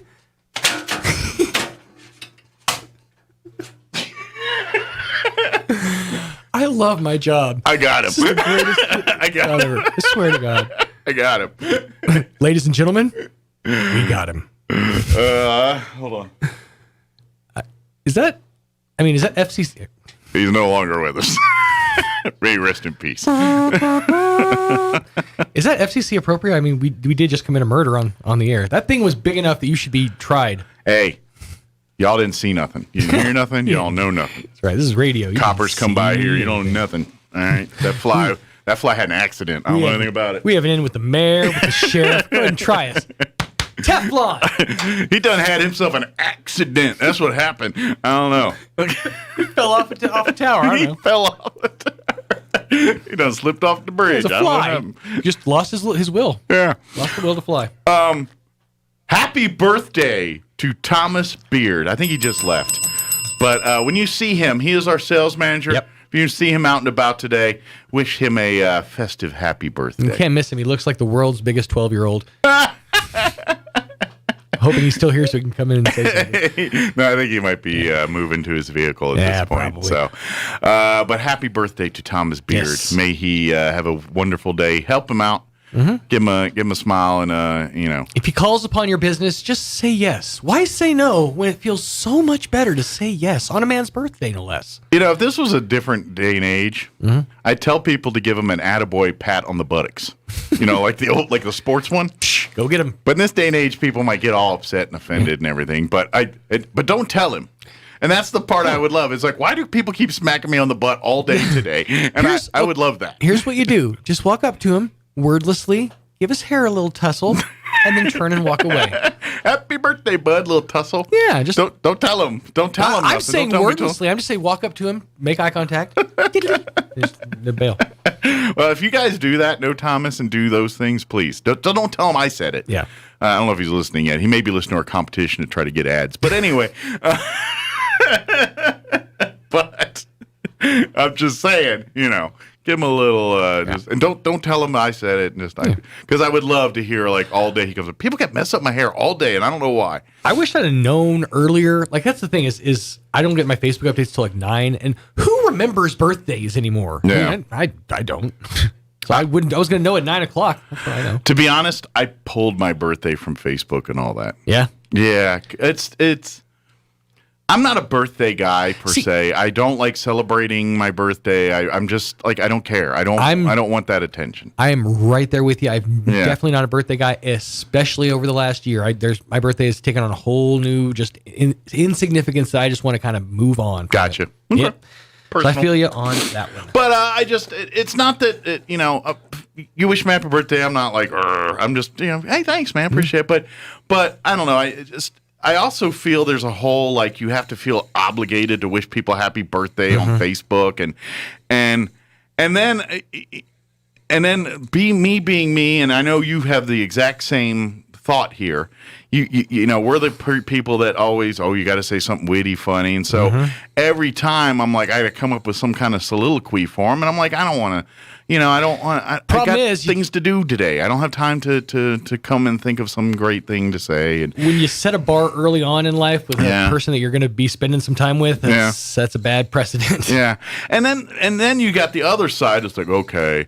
I guess and then they don't even say happy birthday. They just be like HB. Yeah, you're like, come on. Now I have a workaround for this. This is my workaround. This is sort of my signature, or people expect this from me. Is I just say happy birthday with 2 F's. To the point where other people, when they wish me happy birthday, they're like, how do you say it? Happy birthday? I don't know why I gave them that voice. But yeah, I mean, so that's become almost my signature. So if you find yourself a little signature, you can get away with just a quick, happy birthday, as long as you drop in the double F's. Okay. So I know somebody who particularly goes with hippie birthday. Oh, maybe I need to slip a Bob Rossian type thing or something in my birthday greetings. Happy little birthdays. Maybe I will work on that. Maybe that'll be my my signature your move. Flourish. Yeah. Your prestige. I maybe that's what I'll do. There you go. But that sounds cheesy to me too a little bit. It seems like I just the HBD thing. It just seems so disingenuous and just it's like the minimum. I'm like I'd rather you ignore me. I'd rather you ignore me. It is disingenuous. Yeah. But it's disingenuous with just a little bit of sugar, just a spoonful enough to get the health medicine go down. Yeah, I don't know. That's the key. That's the key. I don't like the whole rigmarole of it. I just think. I mean, it was fun at first. Like with the first couple of years. Yeah, they were a blast. No, I mean, but when Facebook all started, you're like, oh, it's kind of neat, and then now it's just like, all right, I'm getting tired of doing this, Yeah, I understand where you're coming from, but also I try to make people feel better, more special, or be there for people throughout the day. Yeah. Or anyways. And so on a birthday, I kind of try to up that a little bit, up that a notch, And well, I think the difference is you're a good person. I don't know if I fully am. You're a good person. You're a good person. Just dip a toe in the nonsense. I love helping others. I love doing what I do, all that stuff. But I'm a person that I love my time, and I love, and and people are going to be like, really, and not believe me. But I'm kind of introverted. I'm here on the radio and I'm talking and all, but you get me off air. I don't like being in groups of people. Mm-hmm. I don't find comfort in big social gatherings. It's just, and not that I'm like some weirdo that can't deal with that stuff. I can. It's not my favorite. No, but you have a zone of comfort that you've carved out. Yeah, I built my fortress of solitude or whatever, and I like that. City. You've built this city on comfy at home.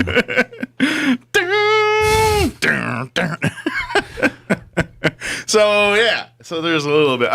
I remember when I got out of the Air Force, or when I was getting out of the Air Force, they do. I'm sure it's probably different now, 20 years later, or they've added to this, but they were doing like a transition type thing for everyone. When you get out of the military, you got to go to a couple of these classes, and one of the classes you had to go to was this one where they do like a whole personality test on you and it's like 4 different letters, like introvert, extrovert, this and that. But I took that test and I was like introvert across the board. Everything me is introverted, and it's just, I know my strengths. I'm witty. I know, and I can think on my feet fast and things, and so that. And I can be charismatic when I want to be. Here's the thing. When the mics go off, I'm kind of want to be quiet into myself. There's a jar of charisma, and every time you hit that tap, you're lessening that charisma. What you're doing is an insurance policy. You're making sure you've constantly got charisma to spare. Oh, I got you. Okay, that's what it is. You're making sure that you're always ready with charisma on demand. There you go. COD. Bam. Okay. They say no COD. I say differently. 2021, bringing the COD back. You down with COD? Yeah, generally. That's right. Charisma on demand. Bam. Pow! Not like it against the Rob Riggle. Pow! Yeah. All right, it is 9:36, or excuse me, 8:36. Let's do this. Let's go ahead and pause for some news. We'll also pause for the SRM business update, quick break as well. We'll come back on the other side. Don't go away. You're listening to Mornings with Mike Winters. Now for a Pecos Valley news update. I'm Jared Cirillo. The annual Battle of the Badges blood drive will be taking place in communities throughout New Mexico this summer, and it will be coming to Roswell this month. Vitalant, a national nonprofit community blood service provider, is putting on this event Thursday and Friday, July 15th and 16th, at the Roswell Chamber of Commerce. The blood drive will be open July 15th from 1 to 6 and the 16th from 9 a.m. to 1 p.m. If you do donate blood, you're asked to show your support for local law enforcement and fire agencies. Everyone giving blood that day can designate which agency they would like to get credit for their donation in this friendly and worthwhile competition. A man has been found dead at White Sands National Park, authorities said. New Mexico State Police have identified the man as 63-year-old Jeffrey Minshew of Moriarty. The National Park Service is coordinating with state police to investigate the death. You're up to date. I'm Jared Cirillo. I'm meteorologist Steve Hamilton with your Pecos Valley weather. Just enough moist air to get a few showers or thunderstorms going by this afternoon. Otherwise, we're expecting a partly sunny day. Fairly comfortable temperatures with our highs in the mid to upper 80s. For tonight, a shower or two in the evening and then just partly cloudy overnight with our low in the upper 60s. And then we're back to sunny and hotter weather coming up tomorrow. Our high should be near 90, mid 90s on Friday. That's your latest forecast. I'm meteorologist Steve Hamilton. With the SRN News Business Brief, I'm Bill Alexander. The owners of restaurants, amusement parks, and retail shops are desperate for workers this summer, and teenagers are coming to the rescue. As the U.S. economy gets back on track from the pandemic and customer demand intensifies, high school-age kids are filling the jobs that older workers can't or won't. They're getting $15 to $17 an hour or more, plus bonuses. The Biden administration plans to issue a new rule to protect the rights of farmers who raise cows, chickens, and hogs against the country's largest meat processors as part of a plan to encourage more competition in the agriculture sector. On Wall Street, the Dow lost 209 points to close at 34,577. The Nasdaq gained 24 to 14,663, and the S&P 500 dropped 8 points to 4,343. With the SRN News Business Brief, I'm Bill Alexander in Washington. The days are filled with the smell of barbecue and the sound of kids playing in the pool. The nights are filled with the flash of fireworks. Yeah, it's tailgate season in Roswell, and here at the Tailgate Nation, we're doing our best to help your family make the most of it. Roswell Ford has the largest selection of pre-owned vehicles in southeastern New Mexico, starting at just $5,000. We're talking premium, late-model cars, trucks, and SUVs you'll be proud to own and delighted to drive.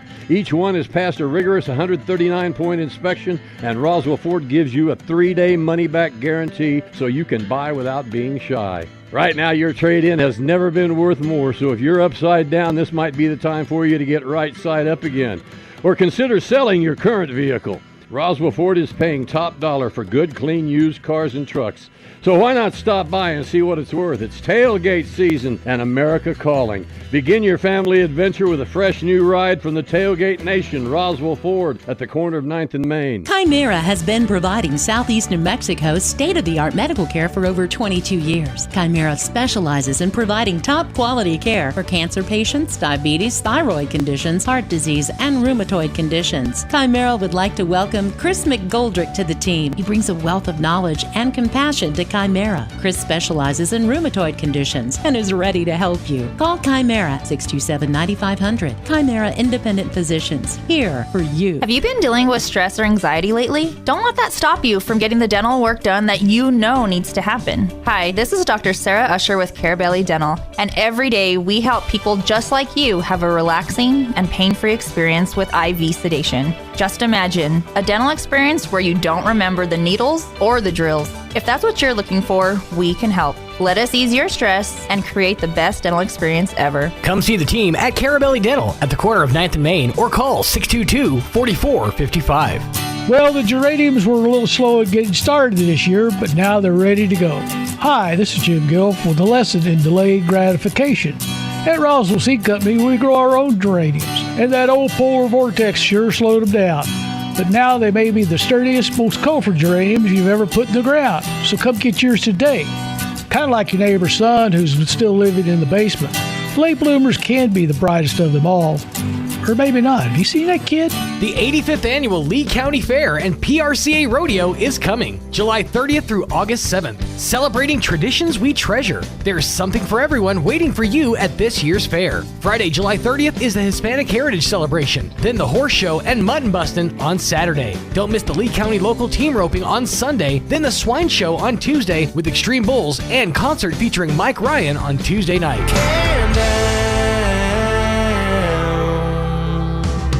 Wednesday, don't miss the Fair and Rodeo Parade at 4, followed by another night of PRCA action at 7:30 and concert featuring Zach Williams at 9:30. You got chains, he's a chain breaker. Admission is only $10 for adults. Kids 6 to 12 are only $5, and kids 5 and under are free. With free admission to the fair on Sunday, Monday, and Wednesday. Get more info at leecounty.net.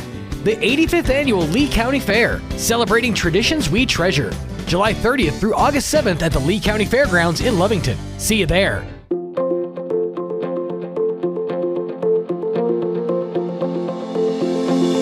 We teach our kids to say please and thank you to total strangers, but we get so familiar in our marriages and families, we stop being polite to each other. Hi, this is Pastor Troy and my wife, Miss Julie Smotherman, for the Joy of Marriage. In the love chapter of 1 Corinthians 13, it says that love is patient and kind. Love is not jealous or boastful or proud or rude. We emphasize being polite to each other in our family, which promotes an attitude of respect and brings peace in our home. Remember your manners with the person you love the most. Appreciate the things they do for you and let them know. Being polite to each other can help you avoid conflict. Let's be polite to strangers, but let's not give our best to the people we don't live with. Let's give our best to each other. If you have any questions or would like further information about the Joy of Marriage Ministry, please go to jomconference.com. If you have a student who's ready to further their education, think Eastern New Mexico University first. The state of New Mexico, through the Lottery Scholarship Program, will pay 100% of your student's tuition if you are a New Mexico resident. Don't miss out on this great opportunity to further your student's higher education at the only 4-year university on the High Plains. For more information, visit enmu.edu. Explore, experience, excel. Eastern New Mexico University. My part-time service in the Army National Guard makes it possible for me to be more for the community I call home. I'm a better neighbor because my service has taught me how important it is to be a team player. My training helps me in my classes when I give attention to detail to the task at hand. My service also allows me to be there for my community in ways others can't. I help my hometown recover after nature strikes. My service in the Army National Guard allows me to keep my country and those I care about safe from threats. I also work with a network of professionals that help me succeed. Also, the Army National Guard's education benefits make getting a higher education a reality. Being an Army National Guard soldier makes living and serving in my community more rewarding every day. Learn more about how you too can live and serve part-time close to home by visiting NationalGuard.com. Sponsored by the New Mexico Army National Guard. Aired by the New Mexico Broadcasters Association and this station. Coming up today on the Clay Travis and Buck Sexton Show, we have the fight over CRT continuing now with a major teachers union saying they want CRT, plus more results from the New York City mayor's election. What does this mean for defund the police? And Clay, what have you got? Well, we're going to continue to point out idiocy and be the most reasonable humans on the planet. It'll be the Wednesday edition of the Clay Travis and Buck Sexton Show. Don't miss it. Travis and Sexton, weekdays at 10 on KSVP AM and FM. Here's a Mornings with Mike Winters fun fact. It's considered good luck in Japan when a sumo wrestler makes your baby cry. But who gets the good luck, the sumo wrestler or the baby? Here's Mike Winters. And good morning. It is 8:45. You know what? Someone pointed out on the Facebook stream, and I need to correct it. But we're talking about in the 7 o'clock hour, Blair's flea market's going to be having a ribbon cutting coming up here. Yeah, they're the ones I've got it confused. They're the ones farther down south. They're on over by the on Sunset, right off Sunset. The Blair's. You'll see the sign like just north of the Hondo Lions Ball Club. If you see the Hondo Lions and you're heading south on Sunset, and you see that, you passed Blair's. You need to back up and go back. But yeah, I was getting those mixed up in my head, the locations of those. But yeah, because I remember passing it every day and going in there and be a part. And going in there years ago, I went in there and got some cool stuff. But yeah, it's been a while since I've been in there. But yeah. So my mistake on that earlier. Apologize. It was farther down Sunset there than I was remembering. But anyway, that's just wanted to correct that for folks still listening from the 7 o'clock hour there. So my apologies.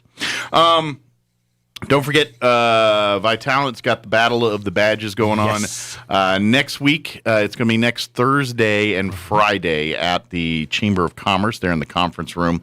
It's from 1 to 6 Thursday and from 9 to 1 on Friday. Call or text Stephanie with Vitalent, 575-840-8178 to sign up.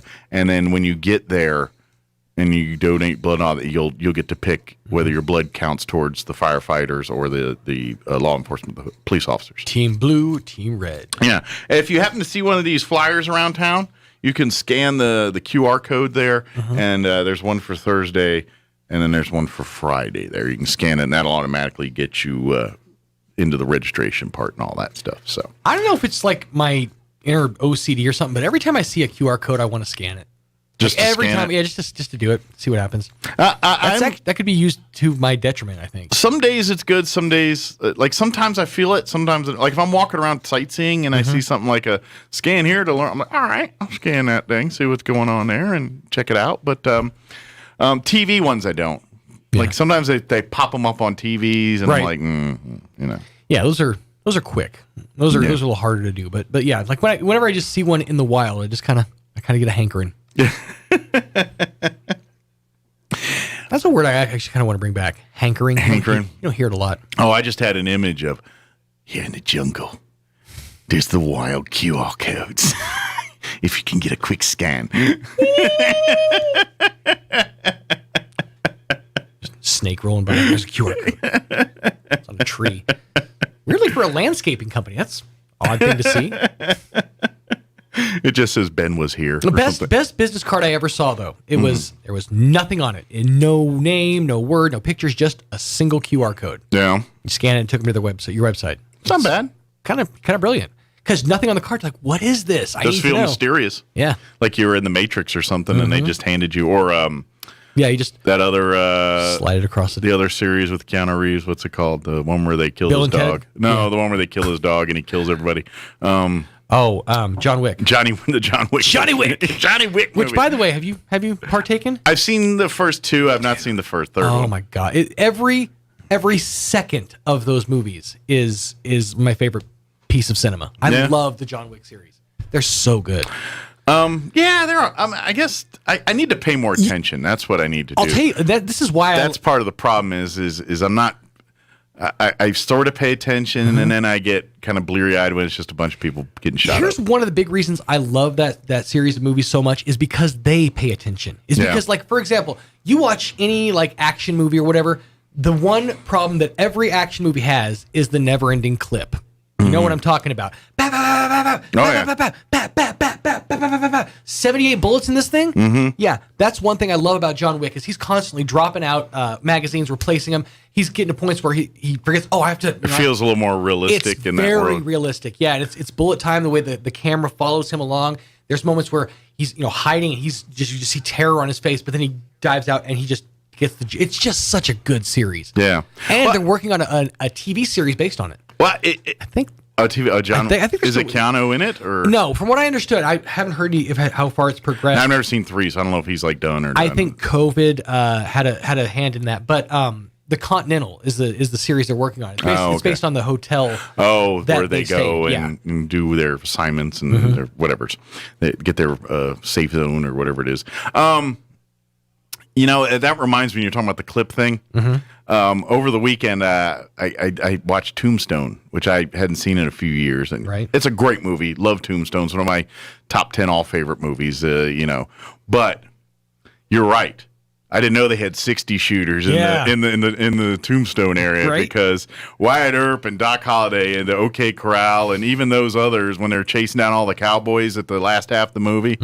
You're like, do they ever reload these guns? They're just firing all day long. He's standing in the middle of the creek. He just shot off about 37 rounds. Finally he threw the shotgun down and shot about 27 shots with a 6-shooter. Yeah, exactly.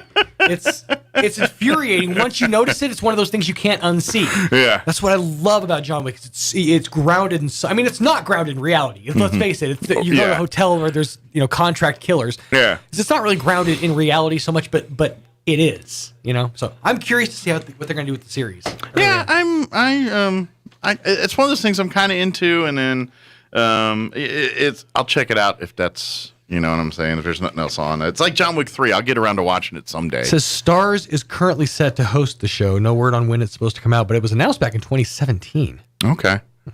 I've never... I don't have Starz anymore. That's one of the ones I got in and out of, and it's kind of... It's like, because I was one of those people back in the day when you have your cable or satellite, and I want the HBO, the Showtime, the Cinemax, there was no Stars then, but and then they started adding HBO 1, 2, 3, 4, and Showtime 1, 2, 3, and Cinemax 1, 2, 3, and all these others, and I was like, yeah, all these, but I got a feeling, I think the digital era to me has kind of killed all that. I have HBO. We have that, but the only reason is because we get it for life. Is because Kim worked a deal with the satellite people, but and so I don't have the Showtimes or anymore because I've got Netflix. I don't have Hulu. I got Paramount. I got Disney. I got HBO Max, which they came with all of our stuff. Apple, which they gave me when I bought my iPad, they gave me a year of it, and then they said, we're just going to extend it. I said, okay, and they haven't charged me yet, so I'm just going to keep doing that. And I'm just like, I don't need Showtime or any of these others, because half the shows, they show up on the other ones, so. And I know you can buy them a la carte as apps now, but I there's not enough content there for me to spend $10 a month on all these different ones. We have a plethora of options. I mean, we're golden on TV stuff. All of which she doesn't know how to access. I do too. You do now? You can get it now? Yeah. When Linda and Randy were here, we watched Young Guns 2. Okay. So you figure out how to get that off on Amazon Prime? I worked it. Okay. I did it. Yes, all on my own. Oh, good job. I don't have all those, but I don't know. I kind of missed, but I'm still one of those people too that I go through the channels like the guide and look for programming that's on TV, and I think I'm the dying breed on that, or maybe a generation behind me, or maybe one behind that, but. You get a 20-something this day and age, they probably don't channel surf at all. They'll do Netflix surfing and binge watching. But do they go through the 50 channels or 150 channels that they have to find something on TV, or they just give up and go right to their Hulu's or Netflix or whatever, Primes, and pick that stuff up? And I think most of them do that these days, and my brain doesn't go there first yet. I got to train that to oh yeah, pay all this money for all these other things. I need to go on there and look when there's nothing on TV instead of watching the same rerun of something 27 times. I just kind of habit on that. There was a series when we went to Arizona and we stayed with my mom and stepdad. She introduced us to. I would highly recommend if y'all get a chance to watch it on Netflix. A series? Not a series. I'm sorry. Oh, movie. Yeah. Yeah. The documentary movie. It is. I wouldn't say photography, the video on it. I think I mentioned it on the radio a little bit a week ago. You have a little bit. I was just stunned. It is so beautiful to watch. But it's My Octopus Teacher. That's the name of it, right? I think so. I didn't see the whole thing. I only saw the last half I would recommend it. It is neat. You won't be disappointed. My Octopus Teacher. Well, I missed the beginning of it, but the premise, it's a live documentary type. Yeah, it's he worked for National Geographic. Yes. And what he was doing with his job, he just got He was a photographer. burnt out. Yeah, he got burnt out. He was in depression. So he escaped that. And he lived in South Africa, I believe. Cape Town, South Africa, Cape Town. And his hobby, because they lived right on the ocean front, he would dive. Mm-hmm. And he happened to run into this very shy octopus because she had never seen a human before. And so he kept his distance and observed her. Then he came back to the same spot the next day and watched. And she started getting used to him. And then it got to where they were interacting with each other.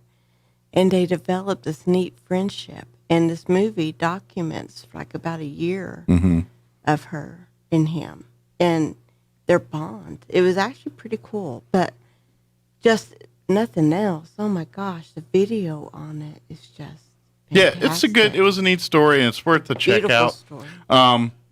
It's kid friendly, maybe not for younger kids because it deals with circle of life, nature, and things that happen in nature. It's eaten or be eaten kind of mentality, and that's the wild in nature, and there is that in it. But a young child that could upset. Yeah, and so there's that a little bit. But it's a really good story, and it's really a neat little chronicling of an hour and a half or hour 40 minutes or whatever long that little documentary movie is. But it's worth a check out. And it's on Netflix. And My Octopus Teacher. Yeah, and while you're checking things out, we went and watched the on Amazon Prime after we were doing all the UFO festival stuff and all that. But Fire in the Sky was back on there, and that movie was from 91 or 93 or whenever it came out, and highly recommend. Especially because if you love all this UFO stuff and you're all that, that's a good story. And then you do some research on the digging and some of the documentary stuff of it. It's pretty good. It's because of that, and it's such a unique. It's an abduction case, and what it is. But the uniqueness of the abduction case is there's more than one person that saw it happen, and that's where it gets some validity to it. And then obviously the science that they've done since then, they can't debunk anything that's happened, and it's pretty convincing evidence to me anyway. Some people probably, if you don't want to believe, you don't believe, and that's how it is. But to me, the science was there to saying, you know what, something happened here. I can't explain everything, but they're not making up what they experienced, and I believe that, and to this day I believe that, and unless it's an elaborate cope, I mean, sure, you're making me dupe, but as far as that story, and there's too many people involved in it, and too many people that saw things for me to say that this was some weird hoax or conspiracy or something like that. It's just too many. It's kind of like the Kennedy thing and everyone talking about these conspiracy theories and all that. It's like, you're giving people way too much credit. It's at the movie JFK, if you guys remember that thing with Oliver Stone that came out, I think, in the 90s. If you believe that movie, you had the mob, the government, and the Cubans and the Russians all working together to kill Kennedy. Where on what planet you can get that many entities to work together to achieve a goal and keep it a secret? Come on. I was born at night, but not last night. Don't hand me that. All right, it is closing in on 9 o'clock. Lori Schott's going to join us next hour talking about, I think we're talking about their community garden and their family fun day coming up. I believe that's what we're talking about. She will confirm or deny that here next hour. Let's see. We got Town Hall News coming up here in just a few minutes. We'll be back on the other side. Don't go away. You're listening to Mornings with Mike Winters. Talk radio has landed on the all-new 106.5 FM KEND Roswell. Breaking news this hour from townhall.com. I'm Jeremy House. A weakened tropical storm Elsa is dumping rain along a long stretch of Florida's coastline, but has spared the state of major damage. Elsa was expected to move ashore as a tropical storm today. The search for victims of the collapse of a Miami area high-rise condominium reached its 14th day today, with a death toll of 46 and scores still unaccounted for. White House Press Secretary Jen Psaki says President Biden visits Illinois today to highlight his priorities that aren't included in the bipartisan infrastructure agreement. As the president presses for the bipartisan infrastructure framework, he's also pressing ahead on a dual track for the full breadth and scope of the Build Back Better agenda. Mr. Biden will be at a community college in Crystal Lake for his first visit to Illinois since taking office. Haiti's interim prime minister says President Jovenel Moïse has been killed in an attack on his home in the nation's capital. According to Claude Joseph, President Moïse was shot dead by unidentified attackers at his private residence in what he described as an inhuman and barbaric act. He added that the police and the army had the security situation under control, but gunshots could be heard throughout Port-au-Prince following the shooting. Mr. Moïse had been ruling by decree over the past year after entering office in 2017. There's growing unrest in Haiti, which is facing a humanitarian crisis, shortages of food and violence on the streets. That's BBC correspondent Peter Bowes reporting. U.S.-backed Syrian fighters say they and American forces have foiled an attack with drones on a base housing members of the U.S.-led coalition in eastern Syria. In neighboring Iraq, 14 rockets hit a base housing U.S. troops, inflicting minor injuries on 2 personnel. On Wall Street, the Dow was off almost 58 points. More on these stories at townhall.com. When was the last time you watched your home movies? Do you have a VCR anymore? What about a film projector?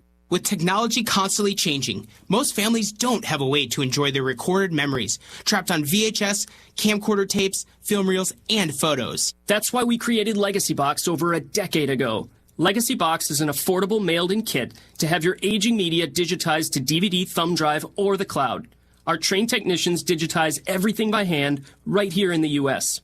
Imagine being able to easily relive weddings, graduations, baby's first steps, and more. Get started future-proofing your memories today so you can gather the whole family together and begin the trip down memory lane. Plus, for a limited time, we're offering 40% off. Visit legacybox.com/lbox to get an exclusive 40% off. Buy today to take advantage of this incredible offer and send in when you're ready. Go to legacybox.com/lbox to save 40% off. legacybox.com/lbox. Experts think a massive soil mound may have worsened last Saturday's mudslide in Japan. Officials say the mudslide that destroyed dozens of homes in a Japanese seaside resort, killing at least 7 people, started from an area with a history of land alterations, and a massive soil mound there broke off and amplified the damage. They add, however, that more investigation and analysis is needed to determine if the mound of soil was the primary cause of the disaster. Hundreds of rescue workers and dogs search for the missing inside homes destroyed and filled with mud. I'm Charles de Ledesma. German investigators say they've raided the homes of 2 acquaintances of an Islamic State sympathizer who carried out a deadly shooting in Vienna in November. Federal prosecutors say the 2 men may have known about the gunman's plans for the attack and failed to inform authorities. News and analysis at townhall.com. Biden administration officials huddled this morning to discuss how to counter ransomware attacks. An attack Friday claimed by a Russian-linked gang targeted Miami-based software company Kaseya and a program that manages IT infrastructure for client companies. On Tuesday, White House Press Secretary Jen Psaki said the U.S. could respond if Russia won't rein in bad actors within its borders. Kaseya says it believes about 800 to 1,500 of its mostly small business end users were affected by Friday's attack. Mike Gracia, Washington.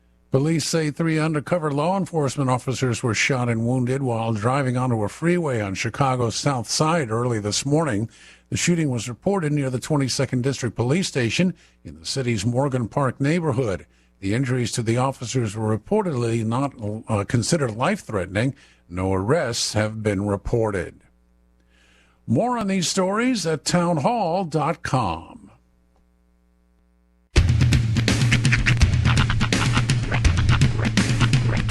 What in the wide, wide world of sports is going on here? I promise you, whatever scum did this, not one man in this force will rest for 1 minute until he's behind bars. Now let's grab a bite to eat. Yeah, come on. I feel the hot wind on my shoulder and the touch of a world that is older. I hit the switch and check the number. Get on and then I slumber. I hear the rhythm ringing through it. Flamenco guitar and cumbia music. I hear the talking of the DJ. The travel listen, what does he say? I'm on a Mexican radio. I'm on a Mexican radio. Broadcasting live from high atop the J.P. White Building in downtown Roswell, New Mexico. It's Mornings with Mike Winters on 106.5 Roswell's Talk FM. Is that what I sound like when I talk? Now, here's your host, Mike Winters. And good morning. It is 6 minutes after 9 o'clock. Welcome to hour number 3. Tres Inviernos of Mornings with Mike Winters, right here on 106.5 Roswell's Talk FM. Happy Wednesday, everybody. Mm-hmm. Welcome to the middle of your week. Yeah. Still some clouds, but still some sun out now. Yeah, a bit. A little bit. Kind of a mix of clouds and sun. Yeah. Look at that. Yeah. What's the humidity right now? Just out of curiosity. I'm going to say over 50, probably about 60-ish percent, 64. 7.2 I was on close. The percentile of humidity right now. Close. Should have took the under. Yeah, but no better next time. That's all right. We got more rain coming, maybe. Mm-hmm. Soak it up. It doesn't happen very often. We're actually having an effective monsoon season this year. Yeah. Almost. Hold on, let me turn your mic on. Say again, Kim. She's on 5. There she is. Hi, Hello.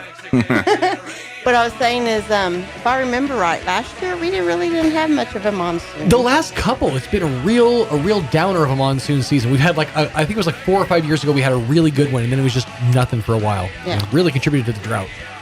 I thought our monsoon season was more July into August, though. Well, I always remember specifically when I remember monsoon season becoming a thing in my mind was when we were driving home from the fireworks display. Yeah. Like when I was younger. And so that was the 4th of July. So yeah, it was early July leading into the month of August. Right. Yeah. So maybe the June stuff was a little early. Mm-hmm. Yeah, probably a little bit early. Yeah. But Hey, definitely the Memorial Day stuff was. We needed it. Oh boy, did and we ever! Still need it. Yeah, we needed to wipe out half of Roswell. Well, we need the rain. We didn't need it all at once, but yeah, we do need the rain. I mean, they're running out of adjectives to put in front of drought to give us. You know, it's like extreme this or really, really, really extreme, and they're like, how many extremes we going here? At what point do we hit cataclysmic drought? I think they're running out of colors. Biblical? And is that the next place we go? Biblical drought? Biblical drought. It might be the next one. But yeah, they're running out of colors and adjectives to put on the map to talk about how dry we are. So this hopefully remedies that. They're not running out of white people's names to name storm systems. Was it Tropical Storm Elsa? Or Fiona? What's the new one? Fiona or Elsa? Not Fiona. No, it's I know it's not Fiona. I think don't it's Elsa. remember what the name of it. I want to say it's Elsa. Yeah, well, they do alphabetically, and there's a whole thing. There's a whole system to those name choosing. One season they'll do female names. Yeah, and I guess they're computer generated. I'm guessing. Yeah, it's Tropical Storm Elsa. Yeah, Is it Elsa? Well, it's Elsa. Okay. It hadn't upgraded to a hurricane just yet. I want to go back to the Aloysius and the Hortenses. Break out names.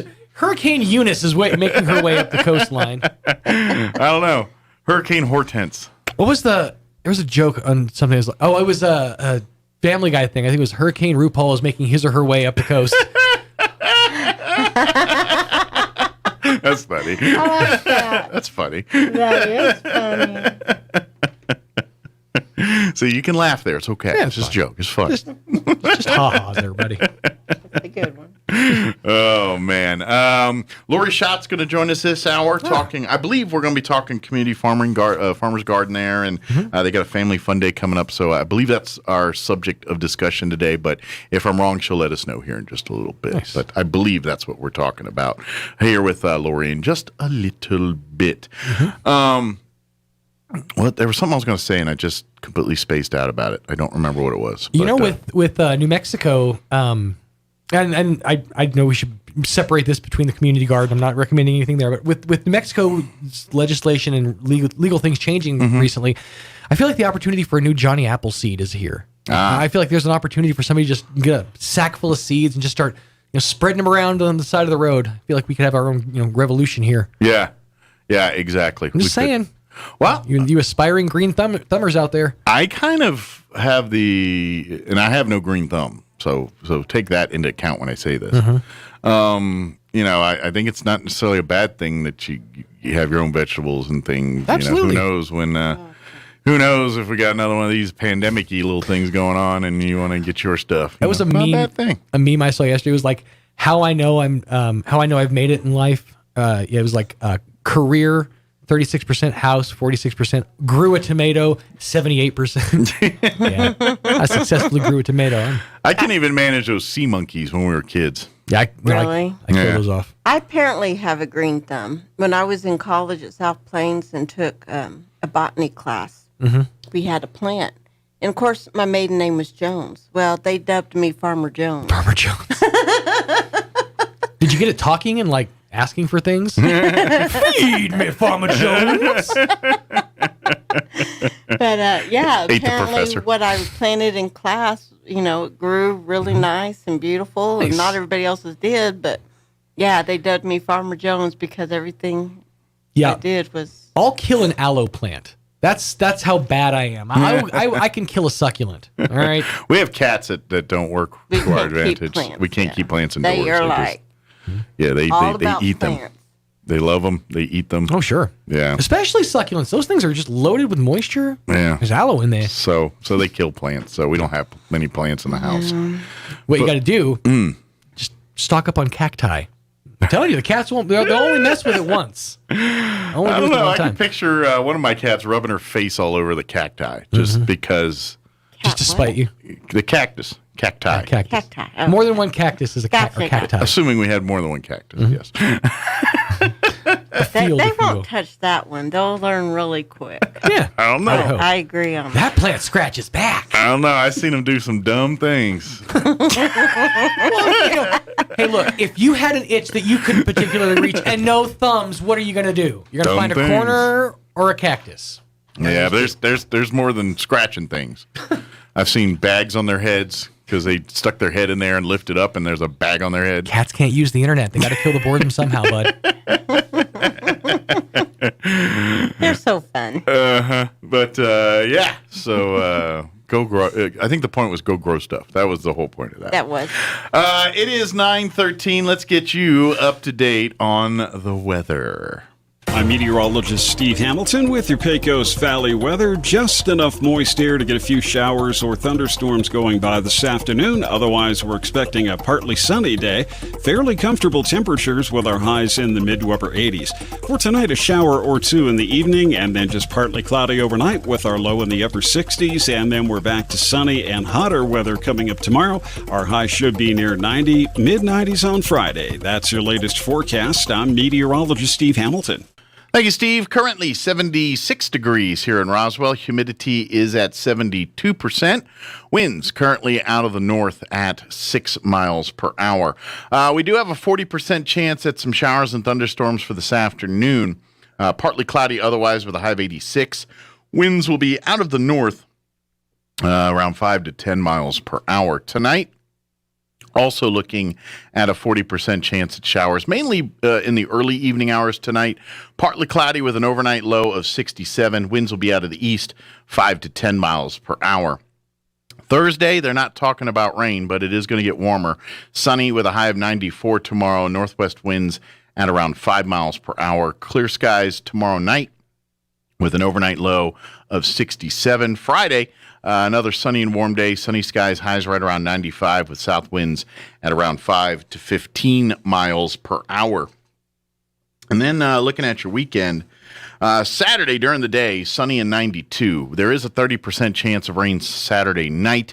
Some storms could produce heavy rain, mostly cloudy, overnight low of 68. There's a 40% chance at showers and thunderstorms on Sunday as well. Once again, they could produce some heavy rainfall, partly cloudy otherwise, high of 87. Sunday night, 40% chance of showers as well, mostly cloudy, overnight low of 67, and a 30% chance of rain Monday, mostly sunny and 89 otherwise there. All right, it is 9:15. Let's go ahead and take a 3-minute commercial break, and then Lori Schatz will join us on the other side. Don't go away. You're listening to Mornings with Mike Winters.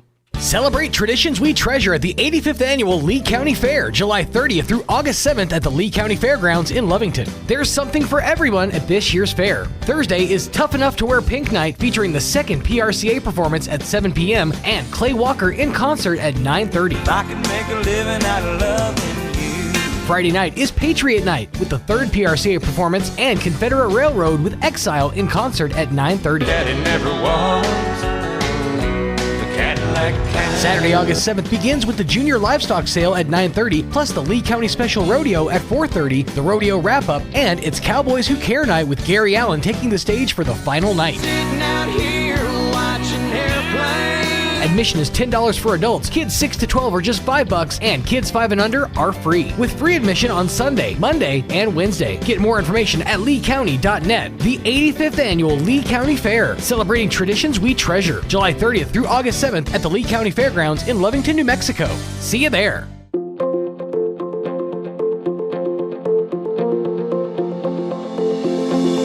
We teach our kids to say please and thank you to total strangers.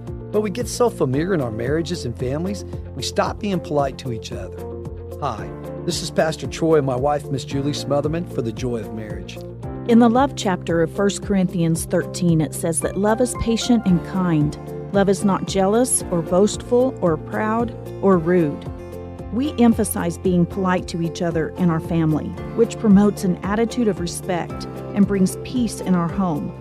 Remember your manners with the person you love the most. Appreciate the things they do for you and let them know. Being polite to each other can help you avoid conflict. Let's be polite to strangers, but let's not give our best to the people we don't live with. Let's give our best to each other. If you have any questions or would like further information about the Joy of Marriage Ministry, please go to jomconference.com. Innovation, service, integrity, and knowledge. J.S. Ward & Son Insurance Agency. Auto and home, life and health, personal and commercial. Bonds too, since 1925, we have the coverage for you. Innovation. education, service, integrity, and knowledge. J.S. Ward and Son Insurance Agency. Coming up today on the Clay Travis and Buck Sexton Show, we have the fight over CRT continuing now with a major teachers union saying they want CRT, plus more results from the New York City mayor's election. What does this mean for defund the police? And Clay, what have you got? Well, we're going to continue to point out idiocy and be the most reasonable humans on the planet. It'll be the Wednesday edition of the Clay Travis and Buck Sexton Show. Don't miss it. Travis and Sexton are on Roswell's Talk FM weekdays at 10. Here's a Mornings with Mike Winters fun fact. The average person spends only 10 minutes a day speaking. Many wish Mike Winters was more like the average person. Here's Mike Winters. And good morning. It is 18 minutes after 9 o'clock, and joining us in studio this morning, aware of multiple hats, but all of it farm and garden related today. Yeah. Lori Schatz joining us this morning. Good morning. Hey, how are you today? Good morning. Good. You don't want to see my garden. I haven't been able to physically get out and weed. So with all the rain, like the weeds are 3 foot high, and if you look underneath there, there's peppers and tomatoes and cucumbers. We'll call growing. them insulated. Yeah, they're being insulated. Very insulated. Well, this kind of might be maybe trigger a thing where, now that getting down and doing all that's hard, maybe you have to table gardens. Maybe you can build I started a straw garden before I got injured, and so I've had some hip replacements. That's why I can't bend down. So I started a straw garden because I could just do it on top of the straw, but none of it took. And I followed the directions. I even bought the book. So we'll try that again next year and see how, if that will do any better next year. But I had planted the garden before I knew I had to go in for surgery. So I never had these weeds that are this high last year. I mean, I had Bermuda grass, which you cannot get rid of. No, but it's very hard. Never did I have weeds like that. So I just kind of push them down and find what I need. And hey, we'll call hope it doesn't rain anymore. I mean, I know we need the rain, but the more it rains, they grow 6 inches, right? Sure. The weeds do, not any of the plants. Yeah, they get a drop of rainwater and they jump a foot overnight. Oh, yeah. So yeah, exactly. So, but that's okay. It's green. It's something green. That's unusual. And that's a good thing. In we can't the desert. Yeah, we won't complain about the rain. We won't. But maybe we can spread this out a little bit. Yeah, the humidity. I have heard a lot of complaints about the humidity. I come from the Midwest. But I'll tell you, I'm done with the humidity completely. I thought, I guess I'm getting to be a desert rat. You lose your tolerance. Yeah. Oh, yeah. I grew up in Maryland and D.C. area. Oh, yeah. And anybody's ever spent time in July there, humidity's like 102%. It's just insane. Mm-hmm. And nowadays, if it's like 60, 70% humidity here, I'm like, what is this? And I'm just complaining. I had friends come and we were at 102 during our 100 spell there. Yeah. And we went to the Cherry Festival.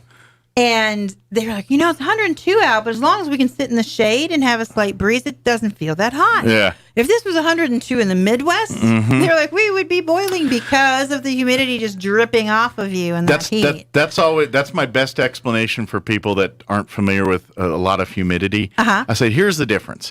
Go find a tree. Here in New Mexico, you get under a tree for shade, it's actually 10 to 15 degrees cooler. Right. You go back east and get under a tree, it doesn't make a hill of difference. It's just as hot and muggy and stinky and sticky. And here my hair is in a ponytail, right? Because my hair goes in the humidity. So I'm like, okay, haven't seen that in a while. Welcome to humidity. So, but for folks that don't know, you are a part of in Artesia. They have a community garden, and it's a really cool thing where it's basically gives an opportunity for people to come and grow their own vegetables, flowers, and things, and at a place where regardless if you live in an apartment or you live on a farm or whatever it is, there's a place for you to have your backyard's just dirt, or your backyard is in there. Yeah, you can't grow anything, let alone you can grow scorpions. Right. But this is a place where you can come to, and of course it's a community. So hey, I don't know. And then you got someone, the green thumbs work with the not green thumbs to make everybody green thumbs. You know what I mean? That's kind of And actually, I'm a member of the First Evangelical Presbyterian Church. Linda Vanderveen and I commute here to Roswell to work. And so we're like, how can we do community outreach in January? So we still had all the COVID stuff, right? Okay. I'm like, well, what has always been legal is a farmer's market. Yeah. So we got our ducks in a row, and you'll remember this, but I don't remember it, the helicopter pad. Uh-huh. Okay. Yes. That's where it is, Okay. next to the First Evangelical Church. Got you. Okay. We got permission from them to use it, and everything very is nice. kosher. Yeah. Cool. So we've been planning since January. That's for the farmer's market, I'm sorry, that we're talking about. But the community garden, which is on 10th across the street from St. Anthony's, we did a partnership with the farmer's market. Gotcha. So what we thought was we would invite people to come and garden like they do. We're and not then- on the committee for the garden, for the community garden. That's Leah and Jenny and So Jeff. creating some vendors for them. Right. So Yeah. we went to Written and Read and asked them for a small grant for families to come and bring kiddos, or without, if you wanted to come just because your backyard has scorpions. Sure. And you got a box, and we went to Sun Country, which is now owned by Marty and Scott. And they gave us a great discount on plants. So we provide all the plants, all the digging utensils, bags for people. And they came out, and we were able to assign them a box. Okay. And so we meet every fourth Sunday there. Okay. So it's not all the time, but exactly what you said happened, which is what we wanted to happen. We invited Big Brother, Big Sister. So they would come, they may call us and say, can you water this week and weed? Sure we can. So now partnerships and relationships are starting to be made in the garden. Everyone's getting their vested interest in it, and Exactly. they're making it their own, is what And they're so doing. then the hope is that when they get to the point, as you know, in August and September, there's too many zucchini. Everyone gives you the zucchini. There's only so many recipes that you can put a zucchini in. Right, and they give you the squash and the tomatoes because they're all coming up, right? So we're hoping that then they will bring the produce over to the farmer's market. Yeah. So one feeds into the other. Absolutely. So every fourth Friday on a Sunday, we go at 9 o'clock, and we talk about the fruit of the Spirit and how, what we tie it all in with gardening. So that's and that's just our little bit of the community farmers market. There are other people there. But that's okay, because we make friends with the Girl Scouts, and we make friends with the I can't remember this. Saul. Yeah. Saul was at the garden, and we made friends with Saul, and that was the point, was to get out of your house, get your hands dirty, and go back to community. Put the community back in community. Exactly. So we're really thrilled that we were allowed to do that and bring that to our community. Sure. And then we have the farmer's market that started in May. Okay. It's in Artesia. In Artesia. Yes. So it's called the Community Farmers Market, and I always say in Artesia. We have tons of vendors from Carlsbad. Their farmers market's on Thursday, so it's easier for them to come. Kind of works the circuit, so to speak. And I'll tell you, we have had some Roswellians come as well, because the farmers market for Main Street will open this on week. the county lawn will open this week. So make sure that you get your apps in. If you're a vendor, I know I've had 3 or 4 that have come to me because they've had produce and nowhere to go with it. And they've said, we won't be back because, of course, they want to be in their own hometown. Sure. So we're glad you could be with us when you were with us. So they'll be back at yours coming up this Saturday. And it's 7 to 11 on the I can't say that. The Chaves County Courthouse lawn. Thank you. It took me forever to learn evangelical. That was a really hard word for me. Yeah, there's a lot of syllables in it. So if you're in Roswell, but I'm actually here to tell you that once you come to the Roswell farmers market, which will be great, no doubt in my mind, farmers market is kind of a casual stroll. It's not like an event that you usually stay at. Sure. You get your stuff It's a and you come and go kind of thing. So come and go to Artesia, because this Saturday we have ours from 8 to 11. Okay. We're having Family Fun Day. Okay. Meaning we will have 22 regular vendors. We have about 35 vendors that have come, but not all on the same day. Got you. So we're going to have at least 22 vendors that will be there that are with us all the time. Okay, cool. And then we'll have a live pony that we are going to paint. All right. Meaning the kiddos can stick their hands in water-soluble paint. Okay. And Dawn, you mix it together. Okay. And they on the kind of like horse. the Native American painting Exactly. of the horses and things. So, okay, cool. And then she'll get a nice bath afterwards. So we have a pony. We have Bubbles chalk art. There's a craft table by Trinity Temple's going to come and do that. Okay. Balloons. We have a guitarist from Carlsbad actually coming. Oh, nice. We have cornhole game. We have a ball tossed into a basket like an old style. So just game kind of like them. an old, like a family picnicky get together type thing. Yeah. And there's a saloon girl and a cowboy cutout. You can come in and have your selfies taken with it. And we have the Boy Scouts and the Girl Scouts coming. Cool. So there's a lot of different things that are happening, and we just wanted to get the word out. And that'll start at 8 a.m. on Saturday. 8 a.m. We have a face painter coming. He's actually from Roswell, I believe. We have homemade ice cream that qualifies for a farmer's market. She's been there the last 3 times, and she's sold out every time. So we're like, make sure you bring a lot. Because we're hoping that we have a lot of people coming to our family I guess fun. it's homemade ice cream, and they come flocking. That's gosh, all the advertising you need.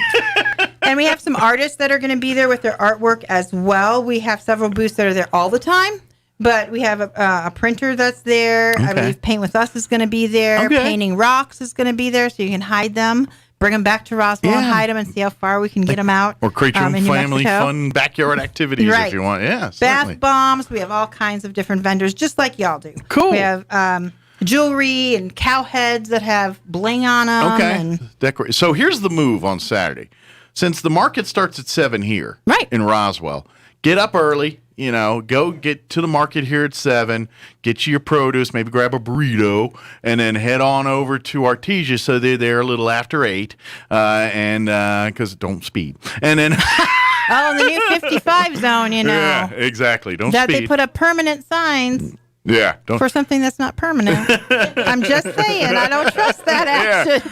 Don't trust it. Feel like you're not giving us all the information here, but and that way you can come and then spend the morning out there and doing it, and then bring the kids, because I know kids after shopping after about 2 booths are going to be bored and tired. But now this one's got all kinds of stuff for the kids. They can go and do it on their own. It's a lot of the activities are due on your own. Yeah. The chalk art is going to be taped out. Okay. So at the end of the day, we'll pull the painter's tape, and you can see it looks like a stained glass window. Oh, cool. Okay. And I'll just do it all the way down the sidewalk, make sure we have enough of it. Everybody gets their little corner of the globe to work on there, and then put it all together at the end. That's cool. Kind of like for you modern millennial kids, like online where they have I don't know if you've seen these where they do it like a big picture, and they give everybody like a couple digital dots to put like their own little thing, and then it makes a big collage. This is the same thing, but actual physically in front of you. That's not something on a screen or digital. It's real world. So at our farmers market, we run through September.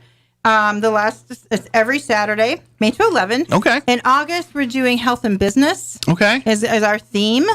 I am hoping, I don't know if he's listening, but there is a chiropractor that I'm friends with that was going to chiropract the camel from Runyon's last year, but because of COVID, we had to cancel. Things had to change. So I'm hoping he'll come and just chiropract a horse so you can see a demonstration of how that is at Health and Business. I think that's pretty cool. Yeah, if you ever, I've had a chance to talk to some of those folks, and there is a whole, like we all think of back problems with chiropractic work, and in the total wellness thing, there. I mean, if you think about it, it makes sense. Your spine and your back is kind of the highway for everything to the body, and so there's people with many afflictions that aren't even back related, that are using chiropractic medicine to solve those issues. Yeah, I've seen a horse be lame. They've looked at his hoof and his leg and his knee and his shoulder. Barrel horse, couldn't find a thing. What are we going to do? He's lame. I have to run on Saturday, and it's Monday. Chiropractor comes out, and his pole is out, and his shoulder's out, puts it back in, says, have him, just don't ride him for a day, and then you're good to go. And that same horse was not lame by Friday and won the barrel race. Wow. So you may think that it's some injury in the foot or the whatever, and it really wasn't. It was in his neck and in his shoulder, but that's where it manifested, was in that limp and in the hoof. So, and it's the same for humans too. So actually, that is true. Although it was so funny, I always made sure my horses had chiropractic, but I'm not doing that. But then I did after realize a while. the horse seems to be good. I don't know why I would not be. Because horse can't have a placebo effect. Well, horses we can. So despite what people think, I think humans are way more stubborn than horses. So yes, that is true. And we're a little thicker headed than some of our horses sometimes. So if you are in the health industry or business, and so this is the way our motto is: make it, bake it, or grow it. Okay. If it falls into those 3, you qualify for every Saturday farmers market. Yeah. If you do not, such as Tupperware, damsels in defense, Okay. Your products, Sensies, those kinds of things. Yeah. you can come to the health and business one because That's that's a where business. you fit in. If you are a nonprofit and you like a booth on that day as well, that is the second Saturday in August. It is the 14th. We also had the Queen, I want to say, of the Diamond Pageant. Oh, yeah. She's coming. Okay. Down to Artesia on August 14th Oh, for very health cool. and business. Okay. So, and then the last one we'll do in September, which falls on September 11th, is going to be a girlfriend's weekend. So you come on Friday night. Okay. We'll have things on Friday night for you to do. Okay. Saturday, your breakfast is included. You come over to the farmer's market. There'll be nice. discounts for you there. It's like a girls' weekend. Yeah, and then you go downtown and shop. We're hoping to partner with a restaurant for a box lunch where we'll hand out door prizes, big baskets of things that the merchants have given downtown and from the vendors. And then so you can be done or you can stay around Artesia all day Saturday if you like, go to the aquatic center or do the walk or whatever. Yeah. But really after lunch, then, you're done. But you've had a full Friday and full Saturday of shopping, and it's in September because we're gearing up for the holidays. Sure. Got to get those special, unique things, so right? get some pre-holiday shopping done, things Right, like that. and we're too. partnering with Best Western. Okay. So you want to, you'll get your room there. The price will be all inclusive, so you can just come, pay one price, and your lunch, your breakfast, and your room will all be included along with all the fun activities. That might be a good gift to husbands, to your wives and things for a little Gives weekend. you a quiet Friday. Yeah, you got to do September. That'll be prime football time, so There you you can get go. your football on while your wife and girlfriends go and have fun. And go shopping. Yeah, exactly. I mean, what more do you want? Smooth move. I like it. You like that? I like, and it's double edged because you think the guy's thinking, I'm doing all this great things for my wife, and really it's like it's quiet. Right. Where's I get my my pants? time. They're coming off. I'm sitting on this couch and doing nothing. So watching football all day. So in July, just back on track. In July, we have Family Fun Day. That's this Saturday from 8 to 11 after you go down to the farmer's market here in Roswell for the grand opening. And again, we're going to have ponies, bubbles, chalk, I want to say musician, who will be playing. Like I said, we're pulling from Carlsbad and all over, not just Artesians are part of our It's a group. Pecos Valley thing. Most of these things are free. Face painting, ice cream, if you get your greens or some artwork, that has obviously a cost to it. It's a vendor. So we just encourage you to come on down and see what we have to offer. 4th of July is over, so we're done with all that. You can breathe easy, so you can come down. And we're like, both of them are done at 11, right? So you still have the rest of the day. Got the rest of the day to to do do whatever it is you your need to do. And just a pro tip, and this is at any farmer's market or community garden. I don't. If your main goal is to get the fresh produce, the earlier the better. It's always because obviously people are like, I want these tomatoes or whatever it is, and so if you go. Like at the farmer's market here, if you're going to show up at 10 or 11, you might not have the selection that you have at 7 in the morning. So just that is really true. We have a family that does. This is great. They just moved to town. They have their huge garden. Like I went slow to see what they had. And they had a scarecrow in there. She said at first when people were doing that, we weren't quite sure what they were doing. Going past our house, They're and we scouting. realized they're looking at our garden because it's right on the corner. She has 3 little boys. And before anything got green, she made them all bake on Friday. They have to sit at the table. They have to tell you how much it is, give you your total, give you your change. They say, thank you for coming. We hope you enjoy your brownie. So they're using like a lesson and everything. Oh, yeah. That's awesome. So it's like farm to table now because she's got tomatoes, cucumbers, Love that. zucchinis. And so they will look at the adult.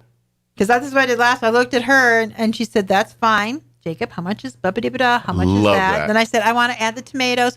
Okay, add the tomatoes. And they have to do it all. And if they are not sold out, they put their tent up in their front yard. And finish for out. the rest of the day. And keep until working, they're huh? sold out. It is awesome. It is a great, that's what we want. I That love was that. the reason Linda and I started it, not only for the community to get out and get fresh air and have an event since we weren't sure what was going to happen with COVID. We wanted to do something so people could just get out and see each other because we just totally missed that. And like you said, and dig in the dirt instead of doing it, the dots on your computer, get out there and get on your sidewalks and see another kid, another family you haven't seen for a while. Stop learning or talking about these things in theory and start actually doing these things. So we were happy. We're happy we can bring it to the community. It's been a really great success. We've had it May and now June, and we've really done well with how many vendors and how many people come out. There's a steady flow all day long. Last week, I think we had the most participants. We try to count. And I don't know what our count was. It's been normally 150 to 175 people that attend. So I would say it was close to 200 last week in and out. So yeah, that's great. And we have furniture made out of pallets. I mean, he also sells tomatoes. I mean, there's all this crossover. It's a little adventure every time you go. It's it's unique stuff and different, and then but then again you have your staples too. If you're kind of like, well, I'm coming here for this. Well, there it is. I've been waiting for our towel lady to come back because my girlfriends came from out of town and they used this towel at my house and I love it. And I'm like, Christmas gift. She's at my farmer's market. She hasn't been there, so Linda, if you're listening, you're supposed to call her and tell her to come. Gotta hunt it down. By the way, real quick while we're talking, if you want to become a vendor for the Roswell Main Street Farmers Market, the person you need to contact is Peggy. And you can reach her at 575-208-8238. Now, I don't know if you can get in on this week's. I don't know if they got it all laid out yet. And I don't know if there's a deadline, but I know that it's happening. Yeah. They're meeting today at 12:30, the committee. Absolutely. So, give Peggy a number. She's got all the information and come on down to the Roswell and Farmers Market. Their plan is to run every Saturday through at least October 9th. Right. That close date will float depending on crops. It generally it won't close before that date. Usually they kind of pick a date that they know, hey, we're safe to there. But if the crops are going well, the weather's cooperating, and they're like, I still got a bunch of produce, they'll run into November. There's been years where they'll go into November for some of these. So that's figure around the first part of October, but by no means is that a hard date, firm date that will float. But it'll be every Saturday, and I do want to remind kind of make the push. If you've never been out to the farmers markets or any of the community gardens or anything, there is a huge difference in getting your produce locally grown. I'm not trying to say don't eat produce at grocery stores because eat all that, but it's a whole different experience. Okay, granted, the tomatoes and everything may not be the plump looking things you see at the store. Better. But I'll tell you this, the one that you got, the smaller one that is a darker or a different color is going to taste a heck of a lot better because it's the purest form of growing it. It's the seeds, it's the dirt, it's the soil, it's the water. It's not all the commercialized side where it's like a company's like, no, I ain't got time to grow a tomato plant. I got to grow 1 million tomato plants. So they're doing stuff to make sure they get the most output in volume. You're just like, hey, I just need some tomatoes to have. So you're not sacrificing some of the pure nutrients and ingredients and some of that tomato that you get that you grown yourself is going to be a healthier, tastier tomato than the one you buy at the store. And I'm not saying it's a bad thing or a good thing. It's just the process of the way things are done.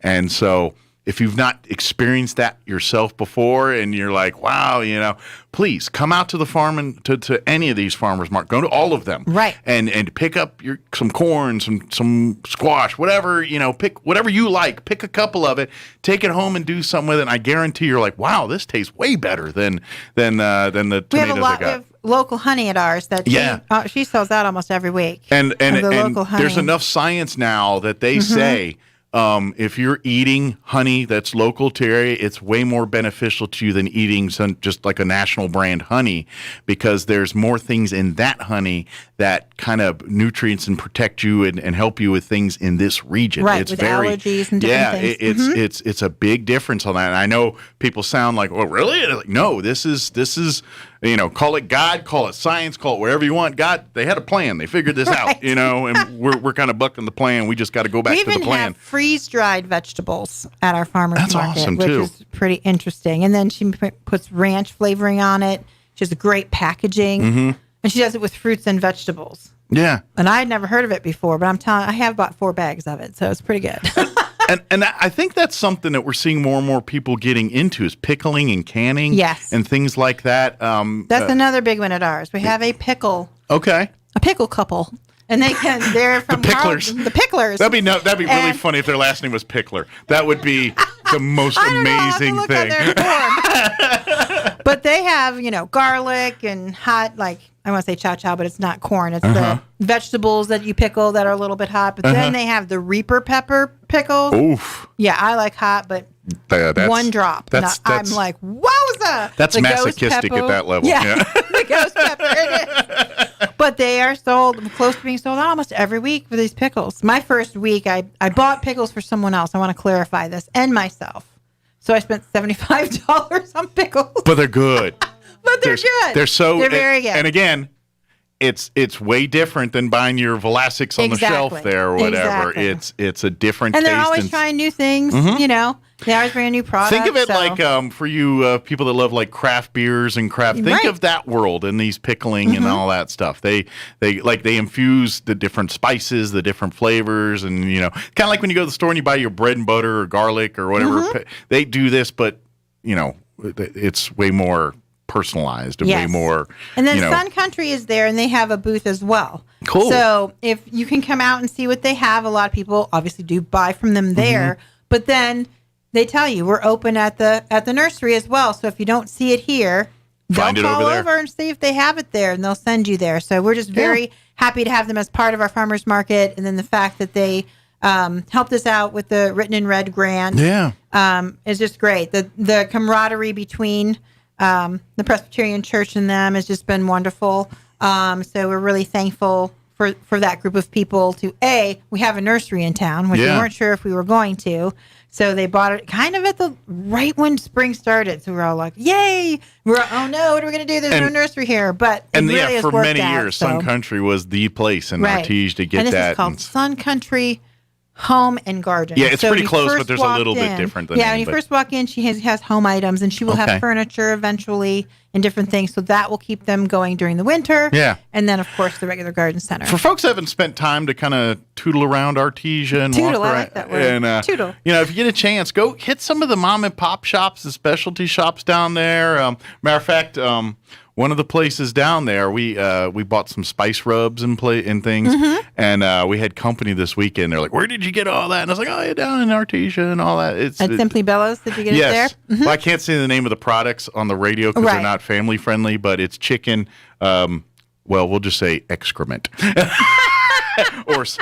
or bull excrement, and they're seasoned rubs, and they're great, and they sell them down there. That's right on Main Street, so you'll find it. It's with K&K now. They're one store together. Okay, perfect. Yeah, so they're both together. So experience some of that too while you come down. Come down and while you're there. And I'd say make a day of it this Saturday. Come, get there early. Visit our first farmers market here downtown. You're probably going to see a lot of great stuff there. And then right after, make your way down to Artesia. Bring the kids. Let them, do all the artwork and the fun activities while you're kind of, shopping and perusing the booths and things and participate in these events. And then, if you're listening, like with the community, if you're wanting to say, what, I could do some of this stuff, talk to the vendors, talk to the people at the community garden, use those as sources because they all got tips. They'll all be like, yeah, you buy your seeds, but don't follow the package this way here. Do it this way. And then with our soil, it's really crazy, so you're going to need to add this or whatever. These are the people that go through our dirt and know specifically how to grow these vegetables in our region and what works and what doesn't work. And they're the people that talk to, and it's all trial and error. I mean, I guess you can do it yourself that way and trial and error, but it might be a few years before you've got some good squash or good whatever you're trying to pursue there. But I mean, do you have a gentleman who makes the pallet furniture that's known for his tomatoes, and he has tried it all. He sent the soil out to be tested. I mean, he's got way into it. So, if you want to know about tomatoes, go talk to the furniture guy. He has his tomatoes on his furniture as he sits there, so you can see them. He's easy to spot. He's not incognito with the tomato stuff. No. But again, 7 a.m. the farmer and garden market here in Roswell will get underway 7 till 11. Everything will get underway at 8 a.m. in Artesia. Yes. And that goes till what time? 11. 11 as well. So everything will be done by 11 there. But and then to kind of make it, I would say this summer, make that as a habit here, and kind of, I would say if you, especially if you got a big family, you could really make Saturday mornings your farmer market circuit. And you go and you can come here and go to Artesia. And I would even throw another, like if you're going that way and then doing some stuff and shop and have lunch. And then while you're heading back, maybe take the old Dexter Highway back and hit like Gray's Farm or some of those on the way back and pick up. And if you've never been like to the Grave store, I mean, you can get eggs, salsas, fresh produce. I was going to say, we've had eggs on and off, which I didn't know this about chickens, but they don't lay when it's hot. Oh, really? I didn't know that either. I had 4 egg people, and they like kept not coming, and I was like, "What is going on? It's too hot. We only got 4 eggs all week, right?" But we did have duck eggs and chicken eggs last week, and she did really well. People are a little leery of duck eggs, I guess, and so the chicken went right away. I've never had a duck egg, but I would be certainly open to eat one. Bigger and richer. Yeah, like if you make an egg, just I've had duck setup before, egg. and I like duck and all. I've never had a duck egg and I'm one of those guys. I want a bucket list item for me is to try one of those big ostrich eggs. You know how they ever seen at a restaurant where they crack them and they serve like the eggs on like a pizza plate, and it's one ostrich egg. Flintstones. Yeah. I've seen restaurants and things on TV like Travel Channel. Right. So sometime in my life, I on your bucket list, I want to cook and eat, scramble an ostrich egg and eat it just to say I did it. But there you go. But duck egg, I'd be down with that. I'd love to eat eggs. So we did have chicken and duck last week. We usually always have chicken, not a lot of dozens, but just a few. Okay. So that's another hot commodity, so to say, at a farmer's market. So if you have an AC chicken coop, are you still putting out eggs? I have newsflash for you. Where I work, there's an IT gal that has AC in her chicken coop. Yeah. And yes, they do. Yeah. I'm just thinking, all right, we're going to crank out eggs. Let's get the AC unit in there. And she's got a camera in the coop so she can see, like, if they're in the coop roosting or not. I'm like, okay, that's way too intense for me. Wow, that's advanced. That is serious. That's almost voyeuristic. It's like, all right. Whatever floats your boat. That's right. But cool. But if she's got eggs and no one else does, who's the fool now, huh? What's in the land of the blind, the man with one eye is king? That's kind of right what we're going on here.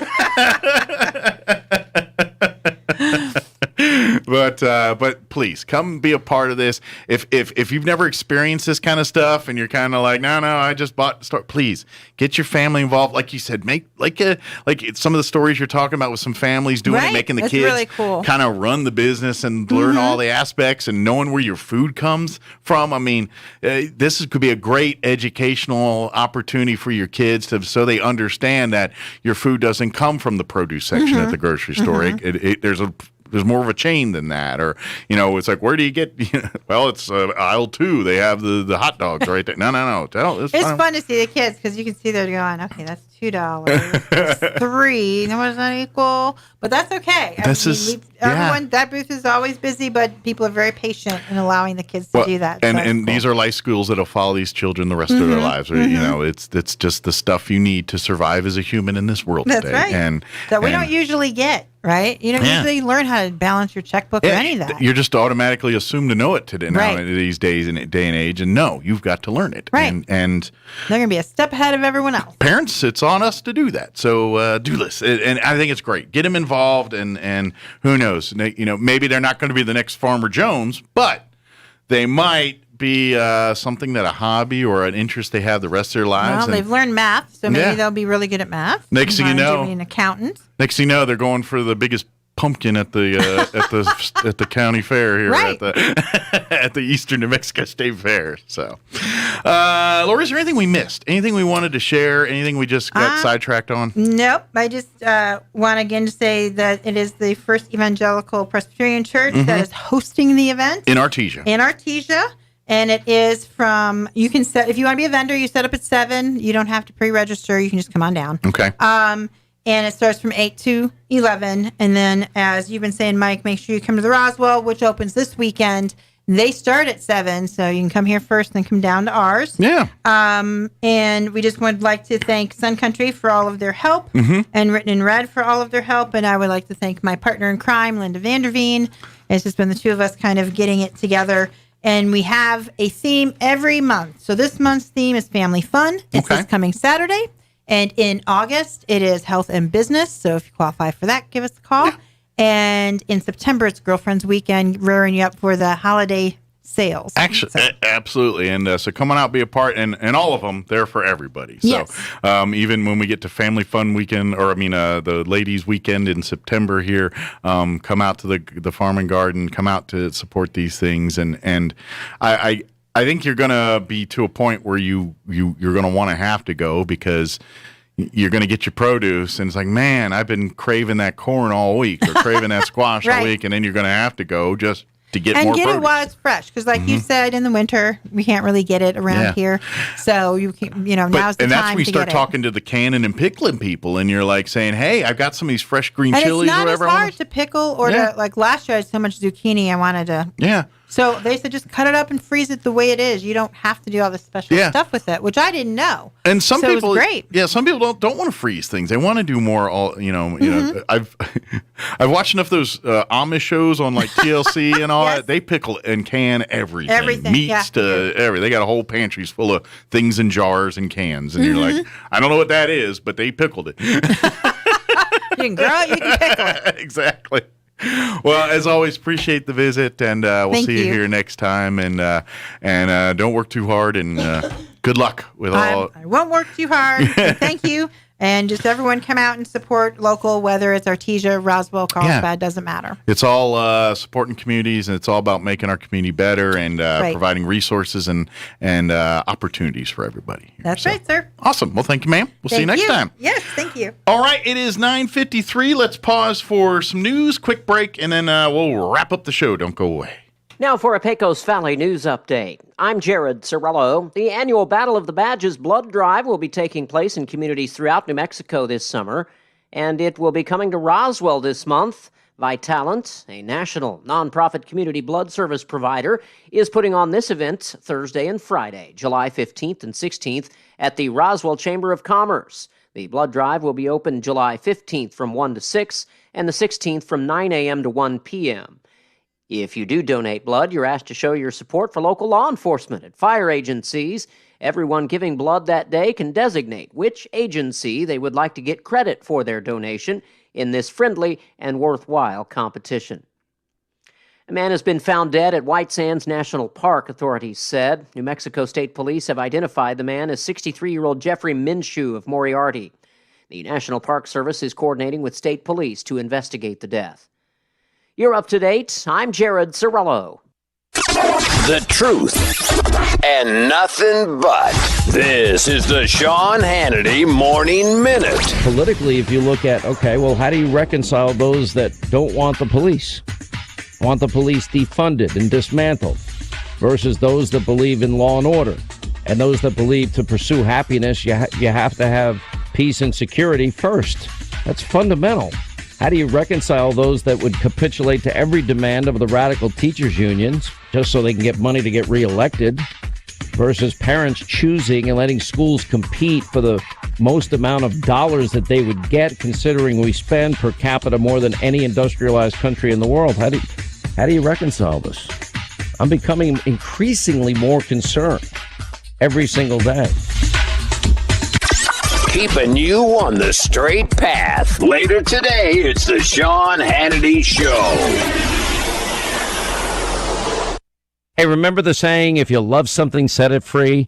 Now, if it doesn't come back, it was never yours to begin with. Well, when it comes to your identity, our friends at LifeLock, they're kind of calling BS, because all those nights working overtime, saving all that money, paying off all that debt, and now some identity thief wants to try and set it free. They say that's crazy talk, and we agree.